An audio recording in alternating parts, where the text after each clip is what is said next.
I keep talking about food, and Blake's stomach is over here fucking making a guest appearance on the microphone. It's not hunger either. It's gas. Wait, I've got gas too, man. It's fucking. Hour two. My gas is like, oh fuck. What the fuck was that? Is that real? Yeah. Oh yeah. I almost that almost sent me in a fucking orbit, bro. That was that was harder than I thought it was going to be. Lift out of your chair for that one. God. There. She's packing her knitting and leaving the room. I'm sorry. I didn't expect it to be like that. I'm really sorry. All I got to say, my compliments to the chef for that fire pad thai that she made, you know, fucking with the eggs and it was great.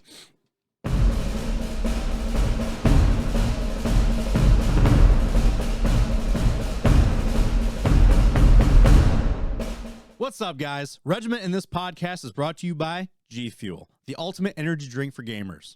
G Fuel uses a special blend of vitamins, antioxidants, and other natural caffeine resources to keep you from having those jitters or even that crash that you normally would have from other energy drink brands. So whether you're having a long gaming session or you're just having a long day and need a pick-me-up, G Fuel definitely has you covered. G Fuel also has a wide array of flavors to choose from. But if you don't know what flavor you want to try, they also sell variety packs on their website, and they even come with a cool shaker. So head on over to gfuel.com and use promo code Regiment at checkout to get up to 30% off. That is Regiment, promo code Regiment down here at checkout to get up to 30% off. Welcome back to the party, everybody. It's Brock, Blake, and Doc. Up. We're back. We're back for another Barracks Party episode. We're glad to have you. And, you know, we have a lot of fucking new members in Regiment now. Thanks to the VA. We would appreciate you if y'all watch the full video, though. Our analytics look horrendous. Listen, guys, we know that you want the PC. We know you want it, and that's why. Because so for those that don't know, the VA put out an email, and in that email was the Regiment PC giveaway, and one of the ways to enter was to visit the YouTube, which is us, and because of all the people that came in, we had this influx of fucking people.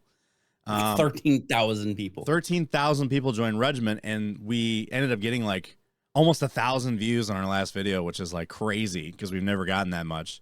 I think last video is the most technically viewed video we have. Technically, yeah. But the thing is though, I'm pretty sure it's the G Fuel promo that people are like, I don't want to watch this anymore, because after about a minute, they're like, I'm out. So I'm gonna front load. I'm gonna front load a clip or something to get you to be like, oh, that sounds pretty good. That, or I'm just not. That's what we used to do, wasn't it? We put like a little funny. Yeah, but I didn't have a G Fuel ad in front of it. Well, yeah, that's what I mean. So I'm gonna have to flip flop the clip and the G Fuel ad probably. We'll figure it out. You'll see. That makes more sense. I feel like that's a much better idea. But yeah, I mean, if you don't really find me entertaining or find us entertaining, then, you know, that's okay. You know, I get it. Not everybody's going to like enjoy this kind of content, but you know, we are here to like have a good time and bring a good time to you guys. So just hang out, you know, we love you. If it's Brock's reading, just be patient. He's getting better. Listen, I'm trying. Like, listen, I'm learning. I'm over here learning. I'm getting better. I'm an educated man. It's just I'm a little. You should have heard him back in the day. It was way worse. It was way worse. It was way worse, and it was so bad that even my wife made fun of me about it. So still my favorite clip of all time. Yeah, I know. She's just like a whole clip of Doc and my wife correcting me on every fucking thing I was saying, and she's over there smiling. She knows. She knows. And then the second best one was where me and Nelson said that it looked like a fat version of you. The dude looked like a fat version of me, and Nelson's like, I bet he could read better than you. Yeah. Blake, if you since you're going to be around a while, like you're going to learn, you're going to be like, today, Junior, Jesus. But yeah, I've noticed it a couple times. I just choose not to say anything. I have so many moments. I won't even like necessarily say. I'll just look at the camera. As he continues on, and I just continue on, just like, I know what I'm doing. To be fair, a lot of people's names that we come across on these episodes are just impossible to fucking read. Like last like episode. Especially you get these weird Slavic names like fucking Anna Kournikova or some shit like that. And that's obviously a bad example, but the point is, I'm pretty sure that was the last episode. It was last episode. Yeah, she has some Slavic. She got shot by a Marine through his wall, but like. Yeah, like Nobody can read that. Like, what the fuck, man? Like the Polish names are also really ridiculous to read. I don't know. She survived, by the way, for everybody that missed that. She survived. It was a grazing. It was a grazing. She's fine. Do we have any Air Force articles? No. Okay. We don't. I just know that they're a pretty hot topic recently, so I was just curious. Wait, why is oh yeah, oh god. Oh no. If you know, you know. Yeah, if you know, you know. We're gonna get. I did see one earlier. It was a bunch of people are in. What is it? They're burning their uniforms. Oh no! In like solidarity. I know where this is going. Oh no! Never mind. I thought you were gonna say that like he forgot to take it off before he burned it or something. Mm-mm. Anyway, we won't talk about that because I could already feel the comment section. Too soon. Too soon. Listen, my humor is as dark as the night sky. If you were on my podcast, no fucking holds barred with that shit. I'm all for it. I don't give a fuck. My humor is like Michael Blackson. But given the fact that this is the Regiment YouTube, this is the Regiment podcast, we cannot dive into certain topics, and not that I would want to anyway. But I can already feel the comment section be like dragging us through the fucking mud now. Oh, whatever. I'm a big boy. I can handle it. You mean raking us across the coals? Yeah, raking us across the coals. There's a lot of interesting topics in the military and especially in gaming. Gaming has seen a fucking massive layoff trend again. Every year it just seems to be the case. So, like, these big publishers have massively profitable years, and each time all the jobs are gone. And then all the jobs, and it's kind of concerning because it's like, you know, the tech industry as a whole is seeing this shit. It's not just gaming, but gaming is seeing the biggest part of it, and it's making everybody wonder why. Because you see these smaller studios that seem to have it correct, where the quality of their games are amazing, and they don't really have an overload of staff that when they do hit success, they just get rid of them. Like big publishers do, like Sony, EA, Microsoft. And that's the biggest thing that I noticed is that you see these multi-billion-dollar acquisitions happen, and they're immediately followed up with like cutting people out. Like when Sony bought Bungie, everyone was worried that Sony was going to get rid of a bunch of people at Bungie because that's what happens. And there was like some money that was given in that acquisition to Bungie to apparently avoid the layoffs, and they fucking happened anyway. Microsoft's acquisition of Activision happened, and the fucking ink wasn't even dry yet, and they had already laid off like 2,000 fucking people. I think they said those were already planned before the full acquisition. Whether or not it was planned, I don't know, because I know that there was a lot of people that were cut from fucking Activision Blizzard during that.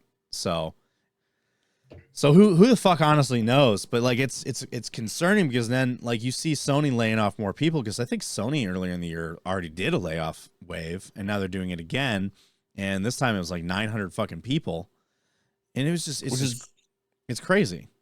It's also crazy because you think about how much money that came in with Helldivers. I know, but yeah, Arrowhead didn't see any layoffs because I think their workforce is like on par with what they needed. What was I gonna say? Are you drinking out of that, or are you dipping? I got one to drink out of and one to spit in. Wait, you spit your Zins? Yeah, it gives me heartburn when I swallow it too much. I feel like something else gives you heartburn when you swallow too much. Were you ever the guy that when you were in the Marines grabbed the wrong? Yes. Grab the wrong bottle. Yes. And I've never done that. Oh my! I've come close, God. but I've never done it, dude. So I've done this before, and it was fucking. And my buddy was like, "What the fuck?" Was it yours at least? No. Oh, it's even worse. So I got back because like I was stationed in Italy. I got back from leave, and the night I got back was the night before, you know, a work day. So I got back on a Sunday night, and I had to get up the next morning for PT. So here I am, jet lagged and tired.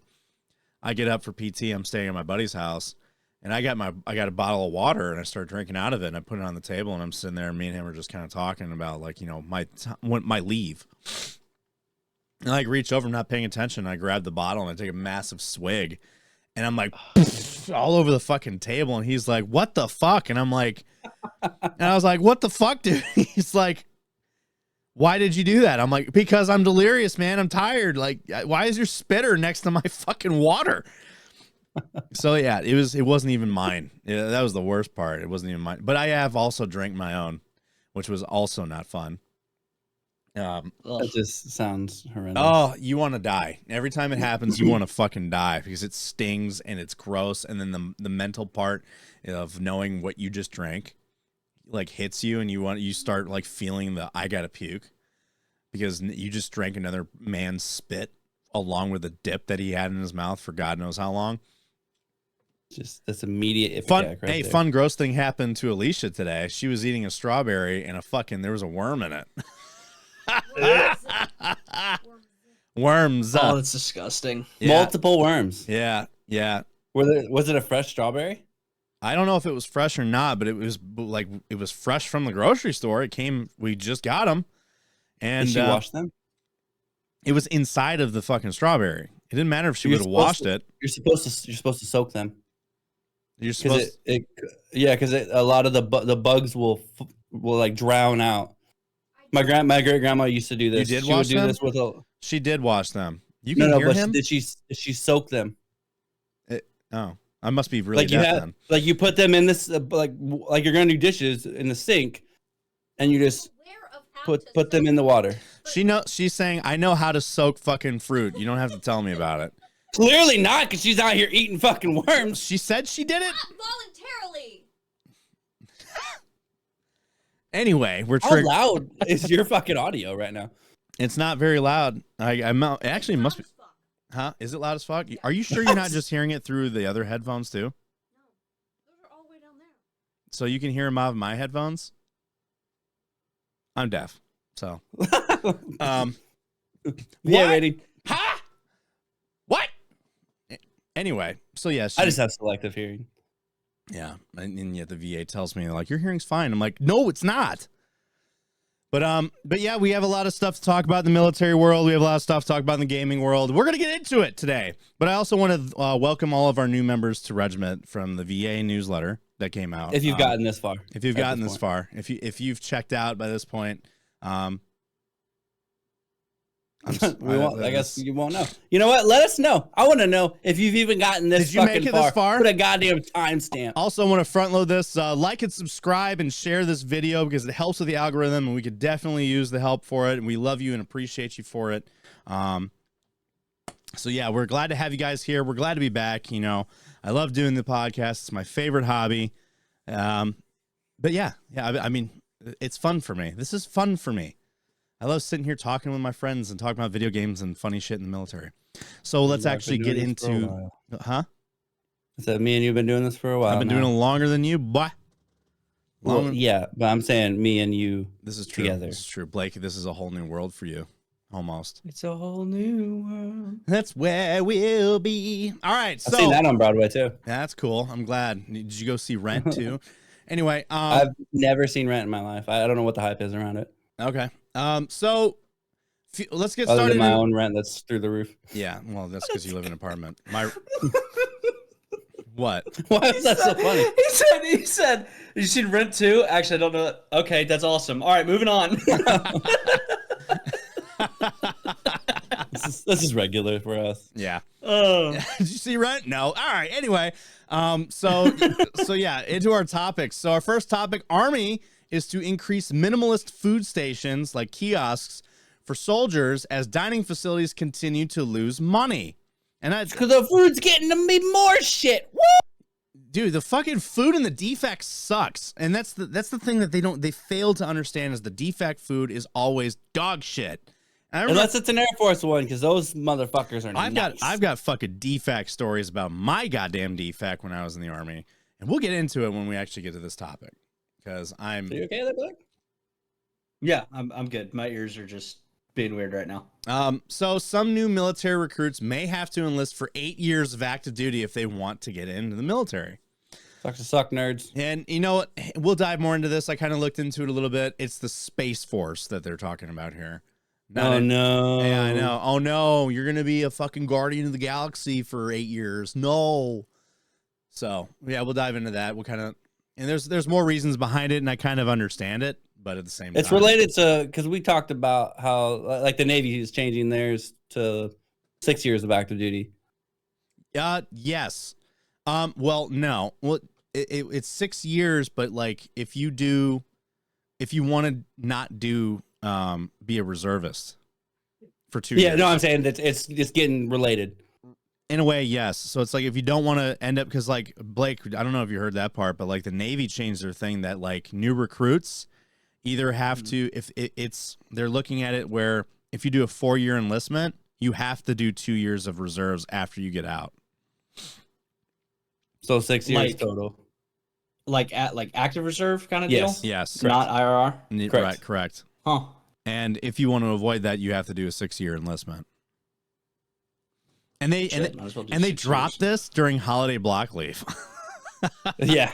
where nobody would sucks. actually know about it until they got home, or if somebody was paying attention. So next topic: Army Reserve Colonel allegedly pocketed $62,000 in fake rental properties scheme. What is it with all these reservists and taking everyone's money? What is it with officers being pieces of shit? Yeah, they've always been officers. It's too. always a fucking officer or senior NCO. Like, you know, I don't get it, dude. Actually, Accountability. I do. It's accountability. Rules for thee, but not for me type bullshit. In gaming, hackers reportedly steal 189 gigabytes of Epic Games data to include login information, emails, passwords, payment information, names, and source code, and more. Which is great because I have an Epic Games account because I use the Unreal Engine.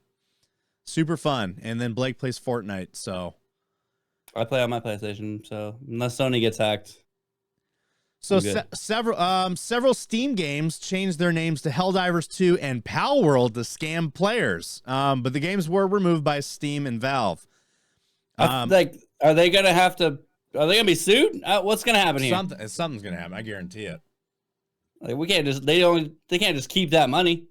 No, they can't. I'm really interested to hear about how that's gonna work because, you know, you go onto Steam, you're like, Helldivers 2 is a very popular game, Palworld's a very popular game. And then you go in there and you're like, oh, this is on sale, and then you buy it, and it's not actually the fucking, and it actually had me wondering, like, when you install it, what does it actually install? Gotcha. Is it It's like just a fucking JPEG of just like, gotcha, bitch? Thanks for You've your been money. scammed. I was wondering that. I'm like, what's the install file then? Like, what? Or it's like a picture of it. Like people will buy on Amazon like PS5s or whatever, but it's just a box or like Yeah. a picture of it Yeah. or some shit. Yeah, I'm curious to see I hope the article actually tells you what happens when you install. Like, what does it show? Is it? I thought Palworld was free. No, it's $40. Oh, okay. So it's just on Game Pass then. That's Yeah. what I'm thinking of. PlayStation is laying off 900 workers and shutting down the London studio entirely. And this is actually pretty concerning because this is going to lead into more of the other layoffs that's going on in the gaming industry. Because So two of those studios are massive studios with very successful games. right, EA has canceled an unannounced Star Wars first-person shooter, which was like a Mandalorian bounty hunter Star Wars game. Also had a fucking string of layoffs as well, to include layoffs at Respawn, and they laid off 670 people. Respawn. They're the Halo guys now, right? Yeah. No. That's what I thought. No, that's No. 343. Respawn is Apex Legends, Titanfall, Right. shit like that. Yeah, good. But you know that wasn't the only studios that had layoffs. There was other ones we'll talk about. But this week's game industry layoffs prove it's not about performance at all. And many of the studios affected by layoffs this week are most successful in the business, and this didn't even protect them. So Well, yeah, because the top people are like, all right, you made us our money. let's put it this way: in the last 2 Mhm. months, we've seen over 8,000 game industry workers lose their jobs. Yeah. And So what this is saying is, if you have a successful game, you better start job hunting because they're about to get rid of your ass and Right, pocket all that right. fucking shit. and 1,700, around 1,700 of those jobs were lost in the last 3 days. It makes me wonder though how much these people were on contract and it's just being called a layoff. Because a lot of people like animators and stuff work on contract, and then once it's over, they got to go find a new job. I don't know. From what That's a good point. the Twitter buzz that I see, a lot of the layoffs that happen that are pretty big are people that have been with that company for years, and we're not expecting this. And the Sony one's even weird too, because the literally days before they laid off people, the CEO or something like fucking retired. And they had like a going away party for him and shit. And then like Sony's like, guess what? Y'all going too. Back in the military news. So a National Guard poster included World War II German reenactors. Super awesome, right? What better way to bring in recruits? I know. It's just like, it's weird because they were commemorating World War II, but the background photo is fucking Germans. I did not see that coming. Like the helmet. It's like the helmet should be the dead giveaway. Dude, that was the first thing I noticed too. When we get to this fucking like this article here, let me actually show it to the audience. The helmet is a giveaway. You could see the fucking like flared bottom of the helmets, and the uniforms, the fucking Armani uniforms over here, like those are definitely not U.S. troops. They had Armani uniforms. Yeah, the SS had their uniforms were Armani. That's interesting. There's so many like German. Why do you think? And I'm probably gonna get fucking hate brands for saying this, but why do you think the fucking Germans had like the SS had this one of the slickest uniforms in the war? Yeah, Like if you really look, I mean, at a lot of German brands in general. if you look at like the World War II German uniforms, like they were nice looking uniforms, and that's because Armani designed them. That's crazy. There's so many German I ones that know. are like brands that are based in Nazism. Yeah. If you're a sailor stationed at Norfolk, make sure your fucking room's clean because sailors at Norfolk will be locked out of their rooms if they fail their inspection. Retention, right? Yeah, retention, you know, like this is such a mind-blowing punishment to fucking like your room isn't clean, now you can't get in there. Like so how do I clean it? This is do like I it will takes me into back existence? to like room inspections are so fucking hard. They're usually inspected by civilians too, like so they don't give a fuck. What? I remember, yeah, they're usually a lot of times inspected by civilians that run the barracks half the time. When I was in court school in Great Lakes many moons ago, there was a room inspection that I got. Like failing a room inspection in court school, it was terrifying because if you got 3 failures, you got kicked out of school. It's fucking insane. And one of the note, they would write down what you missed, right? And I had a piece of shit roommate that was a fleet returnee. So he had been in the Navy for a while and he was cross-rating to be a corpsman. And he was just a piece of shit and a dirty motherfucker. Like he would shave in the shower and then just leave it there. So he'd fucking little hairs everywhere. Ah. Yeah, he's one of those people. We came back and the note had said wood on chair. And it was a wooden chair. I didn't understand what that meant. Wood on chair. Yep, and it was a negative hit. So to this day, I have no idea what that comment meant. We used to fucking get gigged on our fridge being like too full. Like it had too many things in the fridge. Like we like get less shit out they of said too many things in the fridge, and it's just like what a 6-pack of beer, milk, a Brita filter, and some groceries because the DFAC is always closed. Well, don't have to worry about that for long. No, well, here's the thing.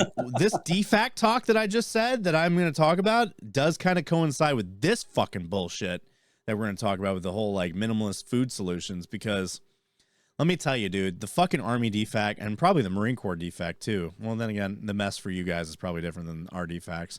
But like our DFACs were always shit. We had I remember in fucking basic training, actually not at it was AIT, which is like A school. Our fucking chow hall had a septic system go down and leak. right outside of the chow hall. And it was so bad. Like when we had to stand in formation outside of the fucking chow hall, it was like eye burning how bad it smelled. And where were the Rev Medtechs? and it stayed that way for months. Like it stayed that way for fucking months. And it smelled like that throughout the whole chow hall, outside the chow hall. And the only reason why they changed it was because a full bird colonel came and said, "Why does it fucking smell like shit around here?" And then they fixed it. That chow hall closed, and then they fixed it because somebody made a higher up made us think about it. Literally. Literally, yes. I would have been like, sir, that's just the stench of everyone's motivation. I was gonna say that's the smell of fucking freedom, sir. Anyway, so the Army to increase minimalist food solutions for soldiers as dining facilities continue to lose money. You don't say. Hang on. Oops, I'm gonna. How are they losing money? I don't understand. So that's actually a good point. So it always wondered to me where they forced us to go to the chow hall because no one would go. But we were like, it's getting deducted from our fucking pay anyway. Yeah, how do they not have money? Not going to us. Mm-hmm. Because if you're not getting if you're not getting meal deductions, because quote unquote everyone gets BAS, it's just whether they take it or not. And it's just like we're gonna the reasons why no one's going to the chow. Look at this. As single troops continue to avoid attending dining facility meal services across Army installations, the Army is looking to invest more in food kiosks that offer simple meals. So here's the big thing that I'm wondering. So instead of looking into why are troops not going to the chow hall, we're going to reduce the amount of food they can get at the chow hall. That's your solution. Yeah. Getting the bang for my buck there. Right? So it's like, why instead of looking into the why, we're going to go ahead and make it worse. This is like fucking Armynomics 101. Like, honestly, if you think about how, because when I think about, because I get BAS, right?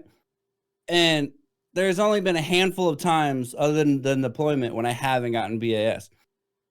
And the amount of food that you can get with BAS is far more than I think I've ever even been able to get in a chow hall. Right. For the same amount that they're taking back. So what are they fucking spending that money on? I don't know. What about you? It's not the food, let alone the quality. What was your chow hall like? Mine was actually surprisingly not terrible. You either had your healthy shit where you can go get like grilled chicken, rice, broccoli, or you had cheeseburgers, hot dogs, and then we had a second deck in our chow hall where you could go get like hibachi and shit. Wait, are you talking about the one that was by the traffic circle? Yeah. That one doesn't count. I like that. Everybody knows that one's nice. My chow hall in Italy, we had a roach infestation, so they shut it down. And it was shut down for fucking months. And their solution was, well, the chow hall's closed. We're gonna fucking serve hot A's, which is the fucking mermites, the field food. Once that ran out, they started issuing everybody 3 MREs a day. Mm-hmm. All the single soldiers got 3 MREs on a fucking base. And that's so bad, too. That's so many calories. That's what I got in Korea. They just gave us cold weather MREs, but all the Army dudes in the installation got like the field ration food. Yeah. We would only get it for breakfast, and it was like it was like 2 of those little tiny sausages, half spoon of eggs, and sometimes a little bit of like little half cup of rice, and that was your breakfast. Yeah. And we were like, what the fuck? And the Army was like, well, we'll just supply our dudes with hot food, and we'll give y'all all of our extra MREs that we've been giving them. So we just ate cold weather MREs. Marines for getting like 2 the months. hand-me-downs as always. Yeah. Yep. But yeah, so like when we got to the point where it was like, we cannot keep giving these guys fucking MREs. This is not cool. So what they did was, their solution was, hey, there is another base that we have that's like 15, 20 minutes up the road. We'll put everybody that's a single soldier that's on a meal card on the bus and bust them in the morning, bust them at dinner every day. We'll bust them there. And so that required us to NPT early, get on the bus, wait for the bus, get to the chow hall, eat, But the other thing was we ate. We would get there at a time where we were eating after everybody else was. So there was like nothing there. So we would eat. Then we have to wait for the bus to pick us back up, and we had to get back to fucking shower and stuff and get ready for the duty day. And by that point, they were busing again for lunch. So we would report and be like, within an hour, we have to go back for lunch. Then we would come back. And then it'd be like, the bus is going for dinner in an hour. So it's like we were missing the duty day because of the bus. And then people were like, why don't you just let the single soldiers get like the BA, like the fucking, the extra BAS so they can go to the commissary? And the commander was like, no, there's a chow hall that's open that they can get to, and they can figure out how to get to it. So that was when the chow hall was shut down for the roach thing. But when the problem is when the chow hall was open, they never had any fucking food. It was nothing. We would go and like our egg omelets was an egg white omelet with cheese and ham. That was it. That's all you get for breakfast. For lunch, I don't remember what the fuck it was. It was whatever bullshit they had. And dinner was reheated lunch. And I remember sharing a picture on Facebook and be like, prisoners get better food than we do. And which is Have true. you ever seen the food where it would come and it says for military and prisoners only? Yeah, military and prisoners only. It's the eggs, the fucking the bag of eggs. It like is that what it is? It's the fucking liquefied eggs where it says for military and prison use only. Yes. Well, let's see where our standard is. So a lot of us weren't going to the chow hall, and because we weren't going to the chow hall, we were getting yelled at for not going to the chow hall. So the battalion sergeant major and commander, their solution was, guess what, guys? We're going to march you to the chow hall, and you don't have to eat there, but you're going to go through and you're going to check in, and if you don't want to eat there, you leave. But they forced us to go there to sign in that we were at the chow hall and leave. That's ridiculous. I'm glad to be out. Yeah, so am I. I'm going to say that. I'm glad to be out. Everyone's wondering, like, why doesn't anybody want to join anymore? I can't fucking imagine why. So the first reported kiosk was Fort Stewart and was in the form of a food truck that was operated by soldiers and became operational in February 2019. That's what they're basically doing. They're basically making stationary food trucks. Right. So the food truck travels to multiple locations, providing breakfast and lunch to soldiers during their break hours, serving the barracks areas and processing center and motor pools. Food trucks are part of larger modern feeding and campaign to improve the garrison feeding operations. So essentially what we do for homeless vets. What do we call them? Gut trucks? Gut trucks. But the thing is, the gut truck in the field versus the gut truck on garrison is not the same. You look forward to a gut truck when you're in the field. Yeah. You don't look forward to non-MRE food. You don't look forward to the gut truck on base because you're like, what is this, a soup kitchen? Are we being fed like fucking homeless people? They actually do that at the clinic here in Norfolk. I think it's Tuesdays and Thursdays. As far as I know, it's not every day, but there's like I think they're contracted. There's a different food truck on a couple days of the week that come out. They sit outside the clinic and feed people. Like people will go, like you have to pay for it, but people will come out and fucking get food because there's not a chow hall anywhere. No. So Boss reported to the goal was to provide soldiers the convenient and healthy meal options, but whether these food kiosk meals are healthy is what's being questioned now. The Army has opened 14 food kiosks so far and plans to open 13 more within the next year, doubling the amount of these minimal option food kiosks. With has some worried about the variety of health options and small portions. You know what I think about? Who's going to be monitoring how much food people take? Probably there's going to be a fucking NCO in charge. Dude, I remember like my chow hall is if you touched your face, you got pulled out of line to go wash your hands because they made you wash your hands and sanitize your hands. What is this, fucking COVID? No, this was years before COVID. But they had this. But it sounds like the fucking NCOIC of the chow hall. If you touched your face, if you were in line with your tray and you were about to get food and you happen to like scratch your face, he'd pull you out of line, like, go sanitize your hands, soldier. And then you had to go sanitize your hands. Guess what? You're back in the back of the line. Imagine. And like this dude was always there, like walking around making sure people weren't touching their face. And I'm like, what the fuck? And this was well before COVID. So this dude had a huge germ thing.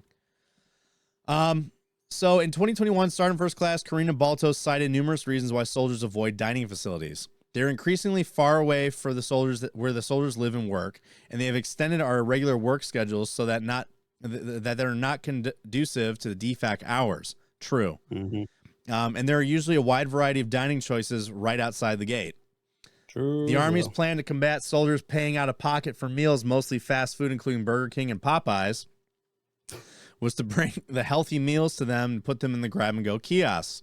But some say this plan has fallen short. Many options are heavily processed, and soldiers have raised complaints of small portion sizes. The salad entree, for example, is under 300 calories. That's crazy. Oh, so it's literally like a pack. Picture. It's literally like a fucking snack pack of Doritos, an apple, and like a juice pack. Cool. I Soldiers, was like, I don't eat it's the snacks, rabbit food. dude. It's so the snacks you would get at preschool, pretty much. I mean, it's a salad. I don't expect a salad to have a lot of calories.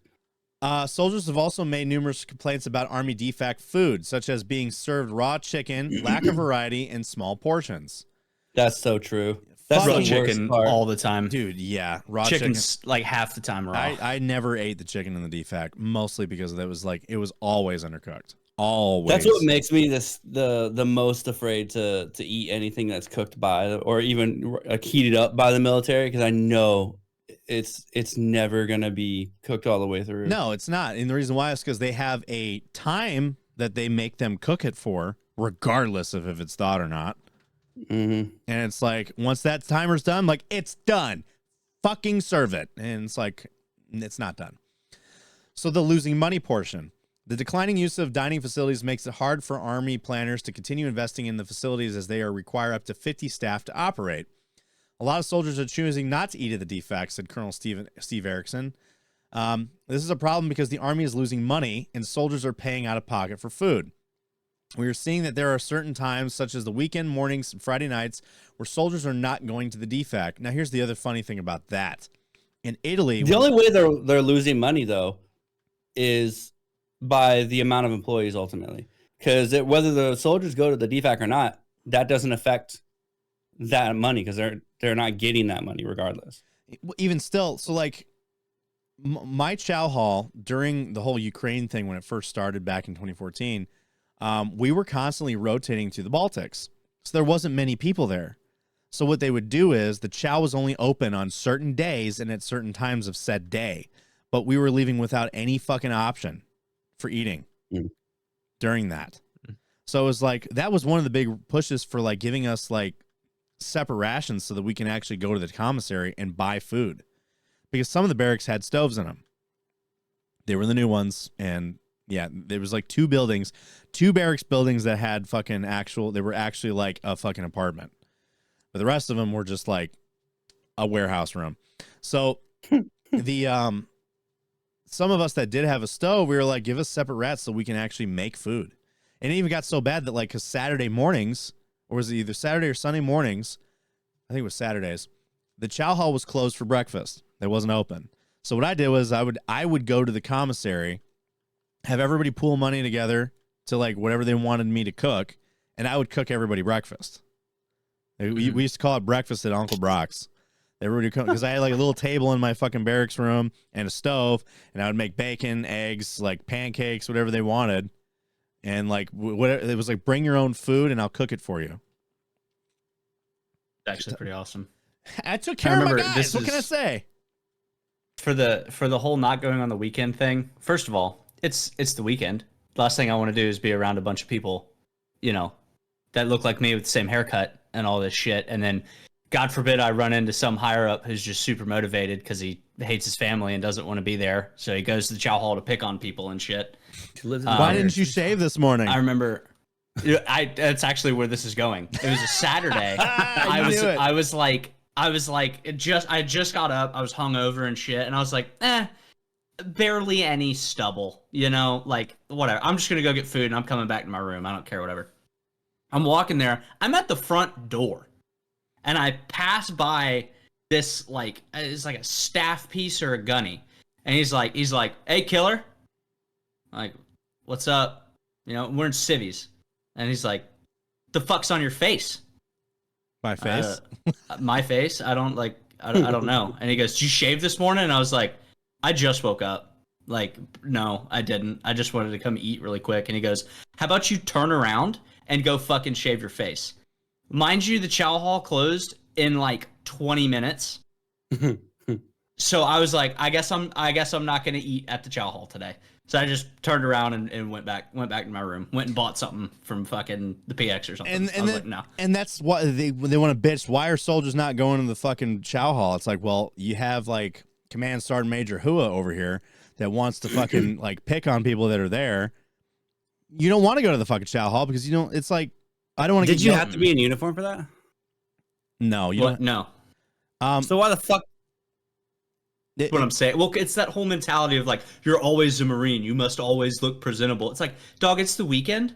Let me have a shadow. It doesn't matter. We're not in fucking war. Like, chill out. And it's like We were in Japan. The day has been 30 minutes in, and you're yelling at me because like it's like, what are you gonna be standing in my fucking barracks room and ask me why I didn't shave when I opened my eyes?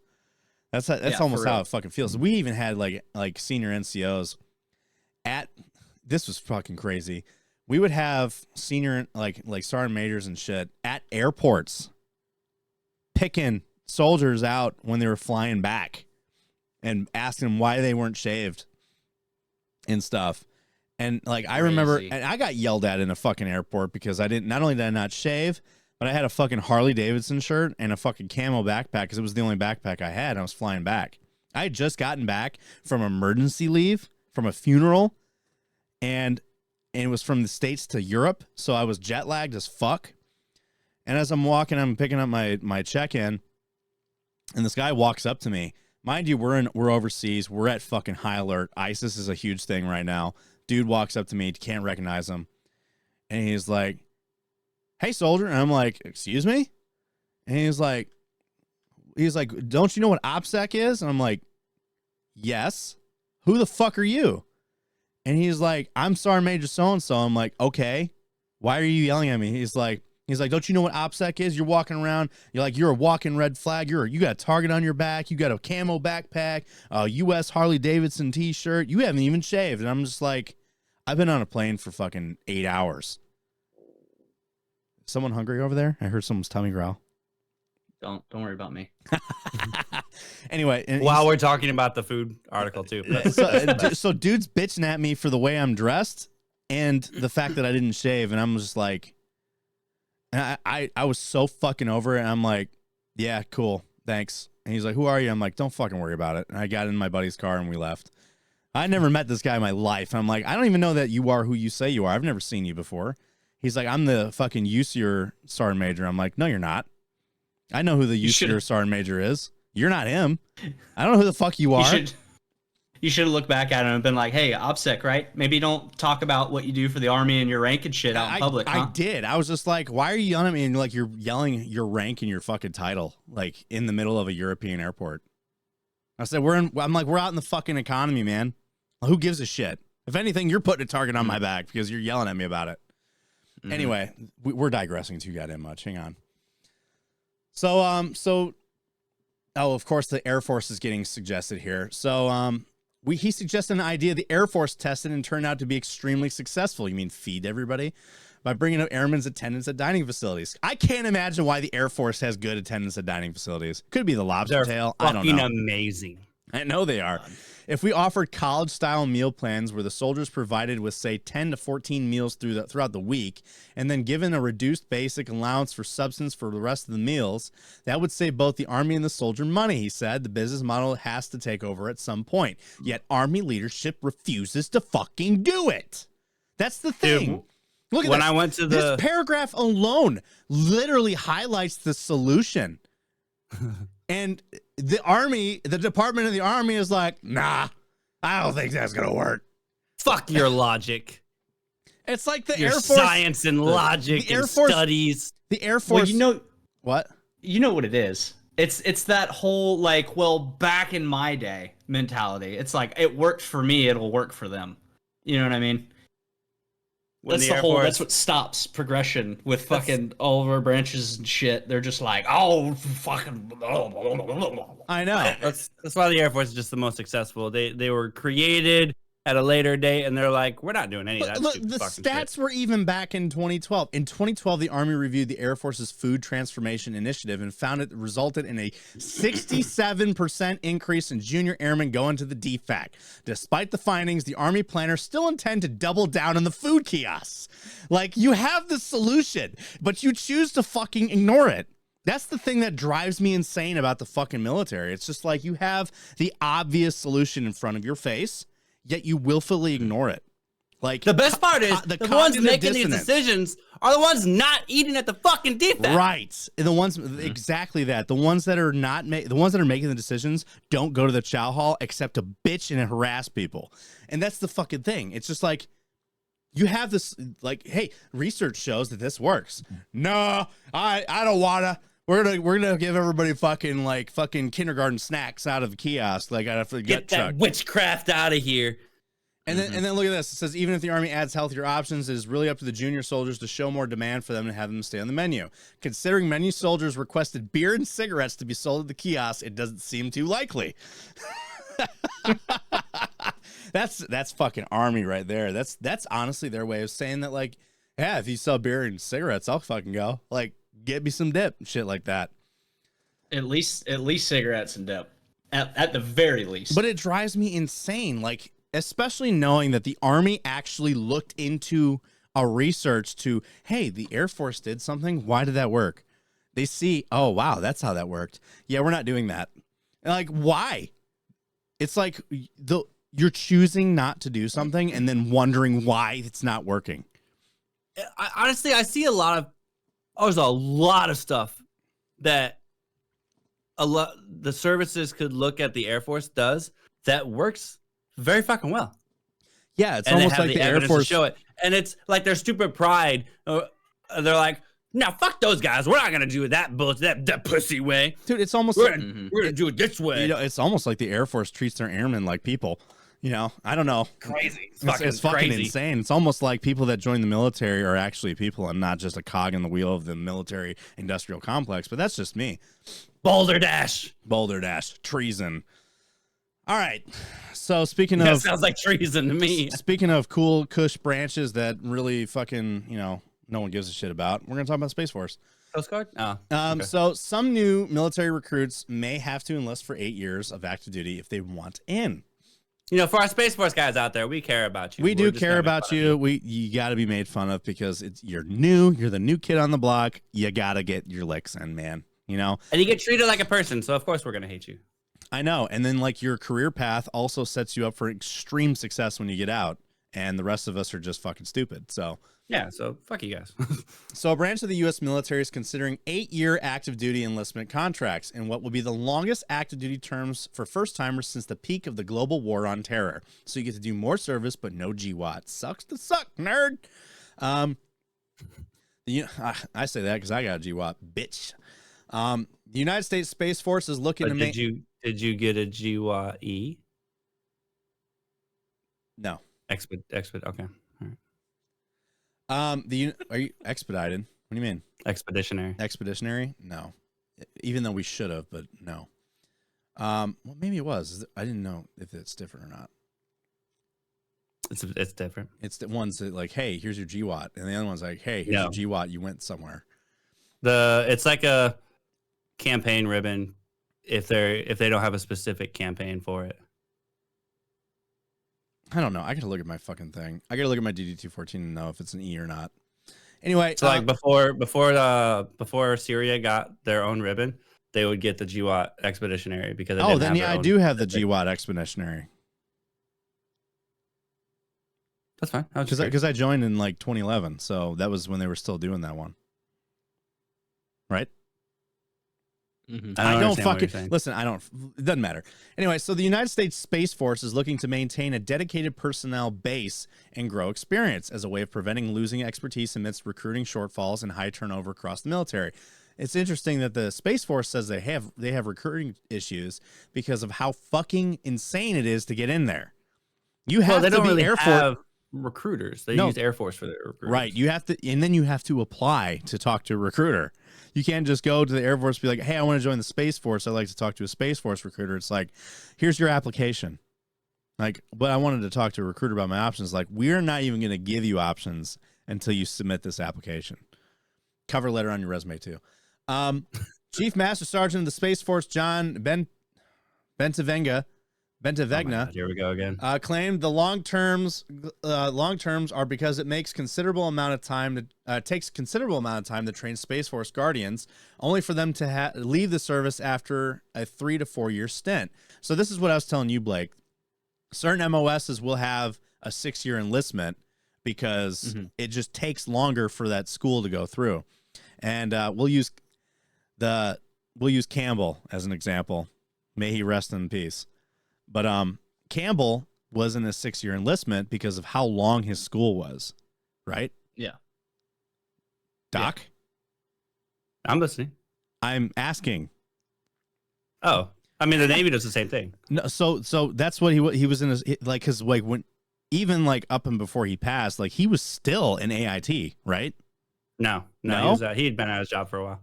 Had he? Well, yeah, certain schools are sometimes 3 fucking years long. My cousin was a fucking nuclear guy. His enlistment was 6 years. And that was because his fucking school was like 3. So, yeah, depending on your job. And it makes sense that the Space Force is like, you're going to be an astronaut, so we need you to be here longer.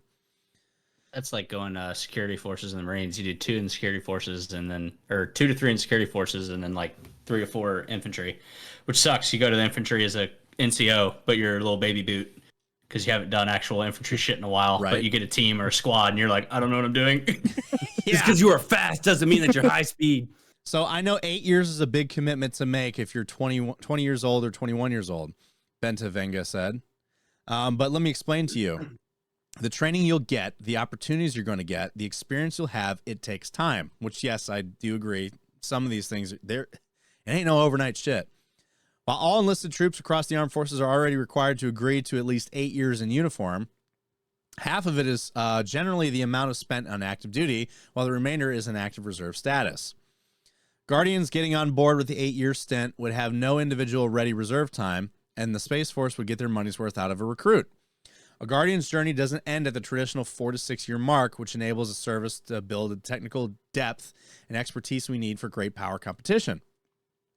We are working to enrich our experience through technical training schools, fully qualified promotion policies, bonuses, and reimagining our professional military education. Space Force recruits tend to be a few years older than the counterparts of other armed forces, with most starting in their early 20s. Which makes sense. The more mature person is probably going to try to go to the Space Force. Everybody else wants to be a ground pounder or a squid, one of the two. I wanted to be a ground pounder, and I was like in my early to mid 20s. So It's a Navy term. I always forget. what, squid? Yeah. Yeah. I'm not really a regular sailor. I don't know shit about the Navy. I'm not your own regular sailor, but you have a lot of time in your. I'm a Navy sand sailor. Okay. Mm. Devil dolphin. days. Devil dolphin. Oh, Wow, dolphin. That's a fucking new one for God. me. I'm a devil dolphin. Devil dolphin. It just Oh, my- reminded me of You calling, have a Reserve plushie of Marines. this? Yeah. That's Wow. actually Double kind of dolphin. cool. God.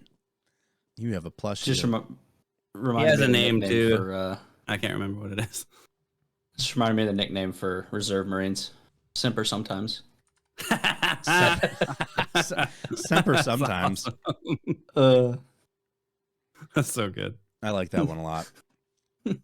It's so dumb because it translates to always sometimes. I'm sorry. That's always right. Semper sometimes.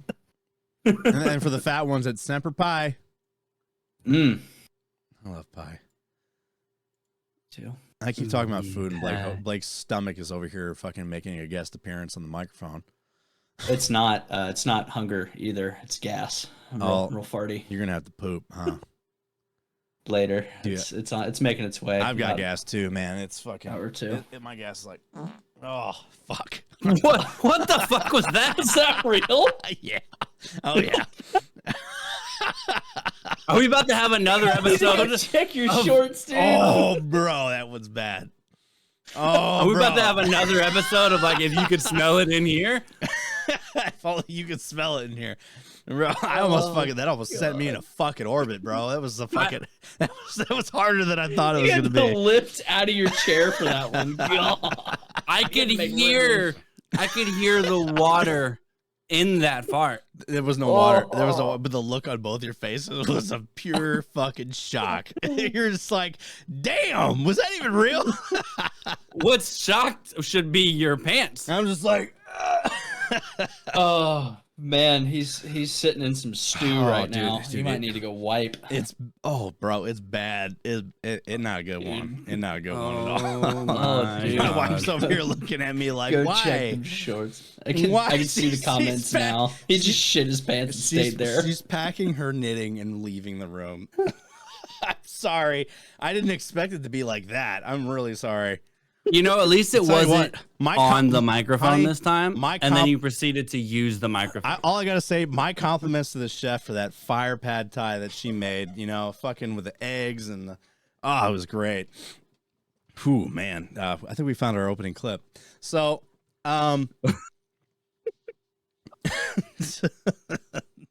That's a short too. There you go. bro, I thought about actually putting my microphone up to my ass and doing it. I'm glad I didn't have to. Anyway, While I was trying to remember the name of my devil dolphin. It's IB. Ivy, cool. Like ibuprofen. Oh, you ever laugh I so guess. hard your scalp hurts? Like your skull hurts? What? I feel Yeah. like you should see a doctor. It's from the tension of my head from laughing. The muscles tensing in my head, like around my head. Mine's my gut. I get a good ab workout when I laugh real good. Now, when I laugh really hard, my face, the muscles in my face, because they like go to the side of my skull, they get achy from laughing too fucking hard and too long. Anyway, back to business, guys. So the Army Reserve Colonel allegedly pocketed $62,000 in fake rental property scheme. Army Reserve Colonel Reese Roberts is accused for falsely claiming he lived out of state to collect rent and family separation payments. So Bitch. federal prosecutors say an Army Reserve Colonel created bogus lease documents and claimed to live in a different state in order to collect more than $62,000 and travel. Did I hear another fart? No. Okay. I'm just hearing shit at this point then. Yeah. Anyway, so living in a different state in order to collect more than $62,000 in travel and family benefits, which he was not entitled to, according to the Justice Department. Colonel Reese Dennis Roberts was indicted by a federal jury on February 21st on charges of filing a fraudulent claim against the United States, conspiring to defraud the United States, and theft of government property and conspiracy to commit money laundering. You don't want to take the government's money. They will fucking find you. I know, but if they fucking take your money, it takes an eternity to get it back. Yeah, they'll be like, "What?" Yeah, well, it's I mean, just we'll get it to you. We'll get it to you. more of a suggestion than anything. So this type Geneva of suggestions? deceit and misconduct is unacceptable for service members at any rank, but is particularly disheartening when committed by a field grade officer during the national emergency. U.S. Attorney Trina Higgins. Ooh, interesting. What's during a national emergency? What? This had to be during like fucking COVID or something. But I must be related to this attorney or something. Attorney Trina Higgins of the District of Utah said in a statement, the vast majority of service members in Utah are law-abiding and deserve the utmost appreciation for keeping the people of Utah safe. That's not what Utah people sound like at all. No, I know it's not. Roberts is accused of claiming that he lived out of state so that he could receive temporary change of station benefits and falsely claiming he was owed a family separation allowance, according to the indictment, which was available online through public access court, whatever records. Who gives a shit? Roberts served with the 76th Operational Response Command, an Army Reserve unit. Oh, he was a reservist that works with. The article said reservist. Oh, yeah, it did. Unit works with state and local officials along with first responders and federal agencies during natural disasters and other emergencies, and the indictment says. Between June 2020 and July 2021, so yes, COVID, Roberts allegedly worked with an unindicted co-conspirator to defraud the Defense Finance Accounting Services, or DFAS, while he worked at Fort Douglas in Salt Lake City, the indictment says. The indictment does not name the co-conspirator, but it does say the grand jury knew the person's identity. Roberts allegedly fabricated a lease agreement for an out-of-state house that neither he nor his family lived in or used, the indictment says. The scheme also allegedly involved Roberts making bogus rent payments to a third person who was not identified in the indictment. Federal prosecutors accused Roberts of using Venmo to transfer money to an unnamed person along with instructions about how and when to return it to the bank account under Roberts' control. Money laundering! The indictment says, so Roberts allegedly submitted vouchers to be reimbursed $3,700 per month for the rent that he was not paying. Wow. Roberts was also accused of continuing to submit reimbursement vouchers even after he stopped making the fake rent payments. So basically what he was doing, he was sending the money to somebody through Venmo and they were sending it right back. And then he was saying, hey, I'm paying rent. Here's the transaction. And they're like, okay. And then they would pay him, give him back pay for it or reimburse him for it. So he's getting double He was double dipping. pay, basically. Roberts is also accused of continuing to submit reimbursement vouchers even after he stopped making. Okay, I said that. Task and Purpose was unable to reach Roberts by phone or email on Monday. I cannot imagine why. I'm sure his lawyer said don't talk to anybody. Yeah. He is scheduled to appear in court on March 13th, according to the Justice Department. Roberts joined the. I don't give a fuck about that dude's rewards or his history as a fucking reservist. True. Yeah. But yeah, so like, I actually kind of wonder how many fucking people are doing that. A lot. I'm sure a lot. So I can tell you, just based off of OHA, so overseas housing allowance, when I was in Bahrain, so the way OHA works is it's like BAH where you get a certain amount per rank and everything like that. But the difference is, say you get $2,000 for OHA. If your rent out there is $1,100, you only get $1,100. You don't get the extra $900. So like if it was BAH, you would keep that $900 and be able to use it for utilities, whatever fuck. In Bahrain, a lot of people were getting like the kickback to where they would have their rent listed from the landlord as the full OHA amount, and then that landlord would give back that money. Like you would give them a little bit of a stipend to let them do it, and then they would give you that rest of the money back. So you would pocket it, and that is highly not allowed. Oh, people, absolutely. Like you that's the type of shit like you would get fucking court-martialed for if they found out about it, and a lot of people did it, and I'm sure still do it to this day. I'm sure during COVID it was like insane the amount of people that were doing that shit. I'm gonna be honest. Good for them. I knew you were gonna say that. I knew because I'm not even kidding. I was if, thinking if, that too. if they're just taking for the federal government, good for them. Like I'm sorry you got caught, brother. Good for you're not hurting anybody. This is almost victimless. They're printing money. I don't give a fuck. Yeah, I know it's only 62 grand. What's 62 grand to the federal government? Obviously a lot. It's but not like that he was defrauding Gold Star family members or something. No, exactly. Didn't we talk about that Yes, the first we did. time I was on here? Yeah, we did. Yeah, like he's not hurting anybody. Let him keep No, it. Just tell him, hey man, come on. But you know, the government. Let's put it this way: the government is essentially the fucking mob. Like if they're not, If you miss $1 from the government, they're like, yo, where's my fucking dollar, asshole? Dude, the IRS wants you to pay taxes on stolen property and drugs. Any money made through drug deals or money made through getting rid of stolen property, unless it was returned to the owner, they want to collect taxes on that.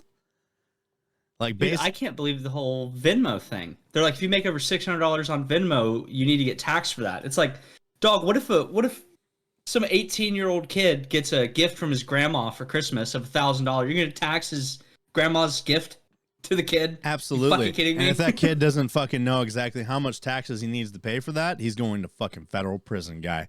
That's the fucking fact. The tax system only benefits those that learn the tax system. Yes. Mhm. Yes. Otherwise, I still need to do my taxes. I already did I do as mine. well. I already got my refund. I gotta do mine as I well. don't even see my refund anymore. My wife gets it all. What's a refund? Yeah, I don't think I'm gonna be getting those for this year. I'm probably gonna owe. Thankfully, Hopefully, I don't know. spent enough money. From Florida? Florida doesn't even have taxes. Federal taxes. I don't have state taxes, but I got federal taxes that I got to pay, and I got to pay on all the income from all my social media stuff. That's where I'm gonna get fucked. So I'm gonna owe a lot of taxes on all that shit. Unless, of course, I spent enough money this year on things for that. And hear me out, don't. Just don't tell them. I have honestly thought about it, but I'm like, knowing my luck, I'm gonna get in a lot of trouble. Here's the thing: isn't enough for it to matter. Yes. Okay. It's for me. I just didn't because I was just like, it was like $300. Who gives a fuck? Mine's over like 10 grand. Oh yeah, definitely. Oh, They'll okay, be coming money for bags. that. Let's calm the fuck down over here.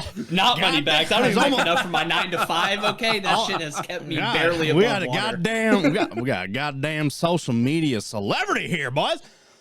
Anyway, Is that all just from TikTok? TikTok, Twitch, and a little bit of merch, stuff like that. and that's the Twitch. I gotta Twitch say that is like man. the only reason why I'm glad I don't get paid from any of that because I don't want to fucking give any of it back. Fuck you, government. I earned this shit doing my own. You know how long it took me to even make $1 off this shit, and you want a piece of it? Fuck you. That's what I'm saying. Imagine how much it'll be when you get it from YouTube.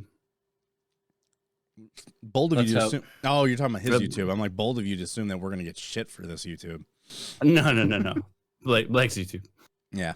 Regiment in this podcast is also partnered with BR Paradox. BR Paradox is a company that specializes in custom-built PCs. So if you have an idea for a cool custom-built PC, they can definitely give you the hookup on that. But if you're not in the market for custom PCs, BR Paradox has a wide array of pre-built PCs that you could choose from at great prices. And if you're not in the market right now for a new PC, BR Paradox will definitely hook you up with an optimization. Optimizations take around 10-15 minutes to do, and they're very awesome. I highly recommend them. I had my PC optimized by them, and it's never run smoother since. BR Paradox also has a list of renowned customers ranging from LeBron James, Chris Brown, members of FaZe Clan, and even Angela White from your favorite orange and black site, if you know what I mean. So head on over to brparadox.com to get yourself a PC today or an optimization. And remember to use promo code REGIMENT at checkout. That's promo code REGIMENT down here at checkout. Anyway, on to gaming news now for a bit. We can put the military bullshit aside because this is a very interesting topic. Don't worry, Hackers, we'll be back. we'll be back to it. Hackers reportedly steal now this didn't seem like a lot, but if you think about what the data is, it is. So reportedly steal 189 gigabytes of Epic Games data. So I don't know if you understand how much data like think of like a hard drive, a whole ass movie. All the movies that you take on deployment, how many of them that you have on, like, we'll say 100 gigs. video files are much But- larger than that. I'm going to tell you Exactly. right That's what I'm saying. Equate that to like someone's fucking email address, password, and a little bit Right. of like Which their takes up- account info. 189 gigs of it. That's a lot of shit. now. Yeah. So like it was put this way, like your information in a database takes up a very small portion of data. It takes up like half a kilobyte of fucking data, right? Which is tiny. Mm-hmm. And Kilobyte? I'm What's- sorry. What's smaller than a kilobyte? I can't remember. It's KB. It's small. It's fucking small. I should It's know. like this. my dick. It's right. It's like Doc's penis. And it's and you have 189 gigabytes of that. That is a lot of people's data. Like that's millions of people's data. Tens of millions of people's data probably. More than likely. So the data Mogilovich, who is the hacker, claims that it has stolen emails, passwords, full names, payment information, source code, and more. So this was actually updated on the 28th. So Epic Games told the gamer, "We are investigating, but there is currently zero evidence that these claims are legitimate." Mogilovich has not contacted Epic or provided any proof of the veracity of these allegations. When we saw these allegations, which were a screenshot of a dark web page in a tweet from a third party, what a very convoluted fucking way of trying to prove that. It was a screenshot of a dark web page in a tweet from a third party. I'm trying to like see what that looks like in my mind. Decipher that, yeah.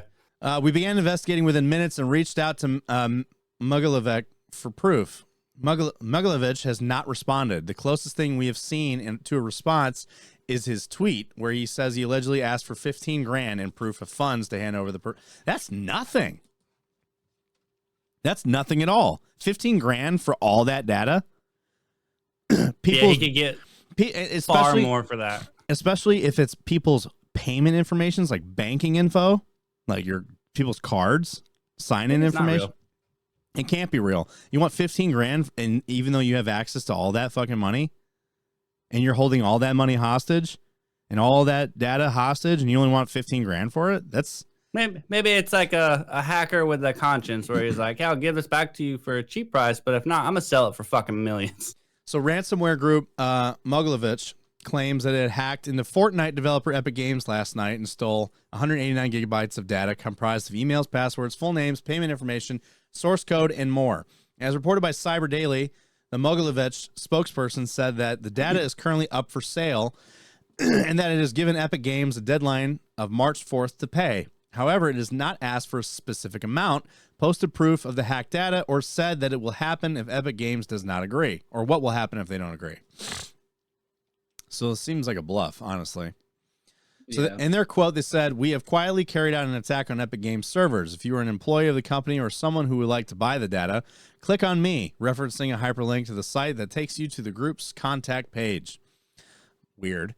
Mogilevich said that it is a newcomer to the ransomware scene, so this is definitely bullshit.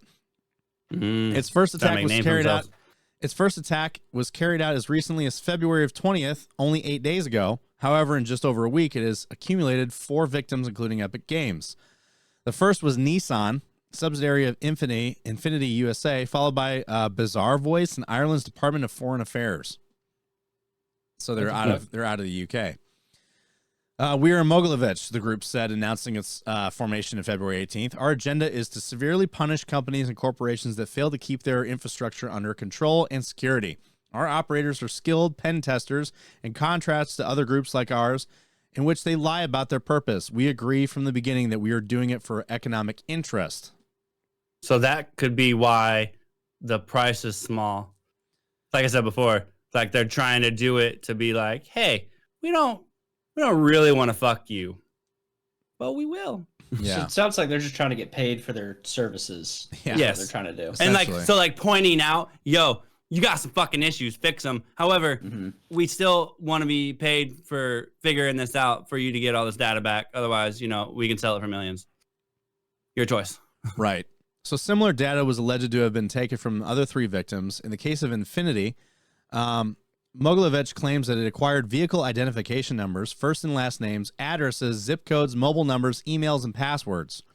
It also claimed that it had sold data in a Telegram chat 3 days ago on February 25th, but use of the app appears to have ceased. The fuck is Telegram? I don't know. A similar case took place at the end of last year when ransomware group Residia hacked into Spider-Man and Ratchet & Clank developer Insomniac Games, stealing historic 1.6 terabytes of data, including personal employee information. And I remember this because, they legit did this because they were leaking the Wolverine game. They're playable fucking copies of the Wolverine game in its early state.